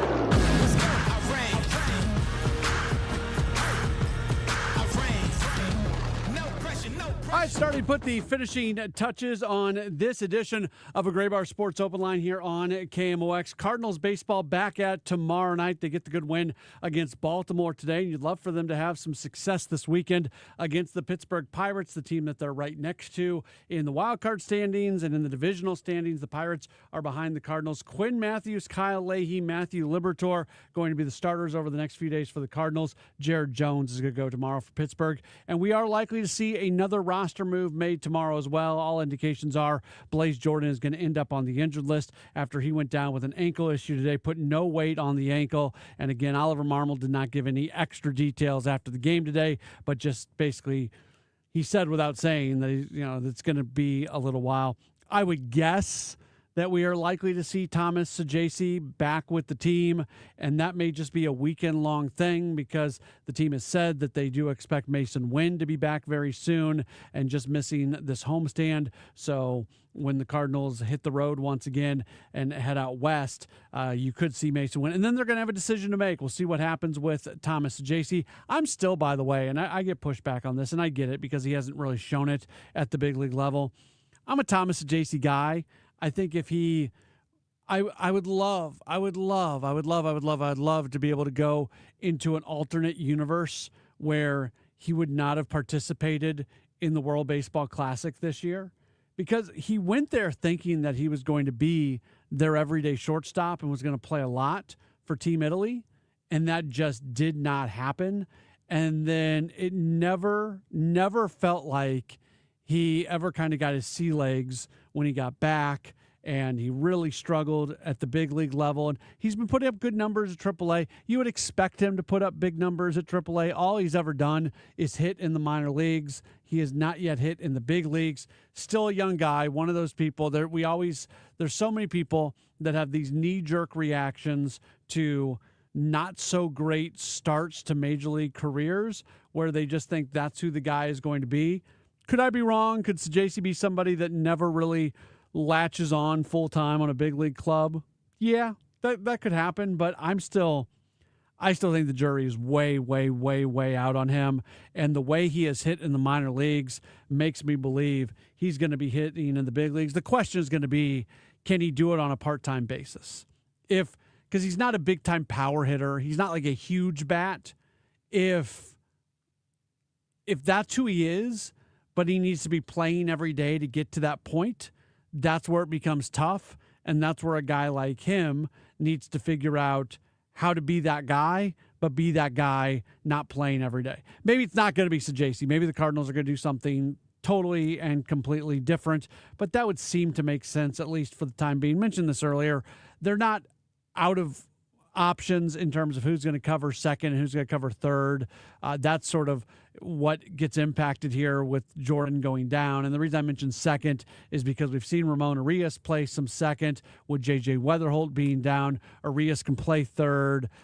You're going to see Gorman at third. It seems like it could make sense for that to be a bit of a platoon. Fermin is still around. You can have him at third. You can have him at second as well. You can put Fermin in the outfield. Maybe this opens up the door for Ivan Herrera to play a little bit more at first base if you're giving days off to Alec Burleson, which you're not giving Burley many days off. But if you want to get Burley off his feet and make him a DH one day, if you do want to just give him a complete day off, generally those days have gone to Blaze Jordan at first base. Ivan Herrera played his first ever game at first base the other day. First ever big league game, first ever professional game, never did in the minor leagues, has never done it in a spring training major league game. The only numbers I couldn't look up on Herrera is if he had ever done it in a minor league spring training game. But major league spring training game, minor league regular season games, major league regular season games, Herrera had never played first until he played the other day. I think you'd like to explore that a little bit more moving forward. So the Jordan injury kind of does that. So it impacts first base a little bit. But yeah, the Blaze Jordan injury, it impacts the outfield a bit because Jose Fermin he plays a little bit of outfield. He may have to play some more on the infield. I didn't even mention Brian Torres, and he's somebody who continues to give the Cardinals good at bats. You can put him at second base. You can put him at left field. They seem hesitant to put him at third. I think they would be much more comfortable with Gorman, Arias, or Fermin at third over Torres at third, if that makes sense. So there's your rundown of the potential. That isn't even what I was planning on talking about here in our final segment, but that's what we get to. Cardinals, Pirates tomorrow, 7:15 first pitch. So we'll have Redbird Rush Hour tomorrow at 5 o'clock. Kevin, myself, Bernie will be on tomorrow because it's a Friday. And then we won't have any sports open line, and we'll jump into Cardinals baseball after the 6 o'clock news tomorrow. Appreciate you being tuned in with us today. Thanks to all my guests who are on the program. Have a wonderful night. Enjoy going to bed knowing the Cardinals won earlier today, and we'll talk to you again tomorrow for Cardinals baseball here on KMOX. Hi, this is Charlie Brennan. This is a great time to schedule those tuck pointing repairs. When you're out in the yard or on your patio, take a look over your brick, your stone, and your mortar joints on your walls, your chimney, your walkways, and your retaining walls. If they need repair, Morelli Tuck Pointing would love to help. It's a good idea to do that home maintenance before leaks are created or rebuilding is necessary. I've used Morelli Tuck Pointing to repair the brick chimneys, the walkways, and the walls of 2 homes here in St. Louis.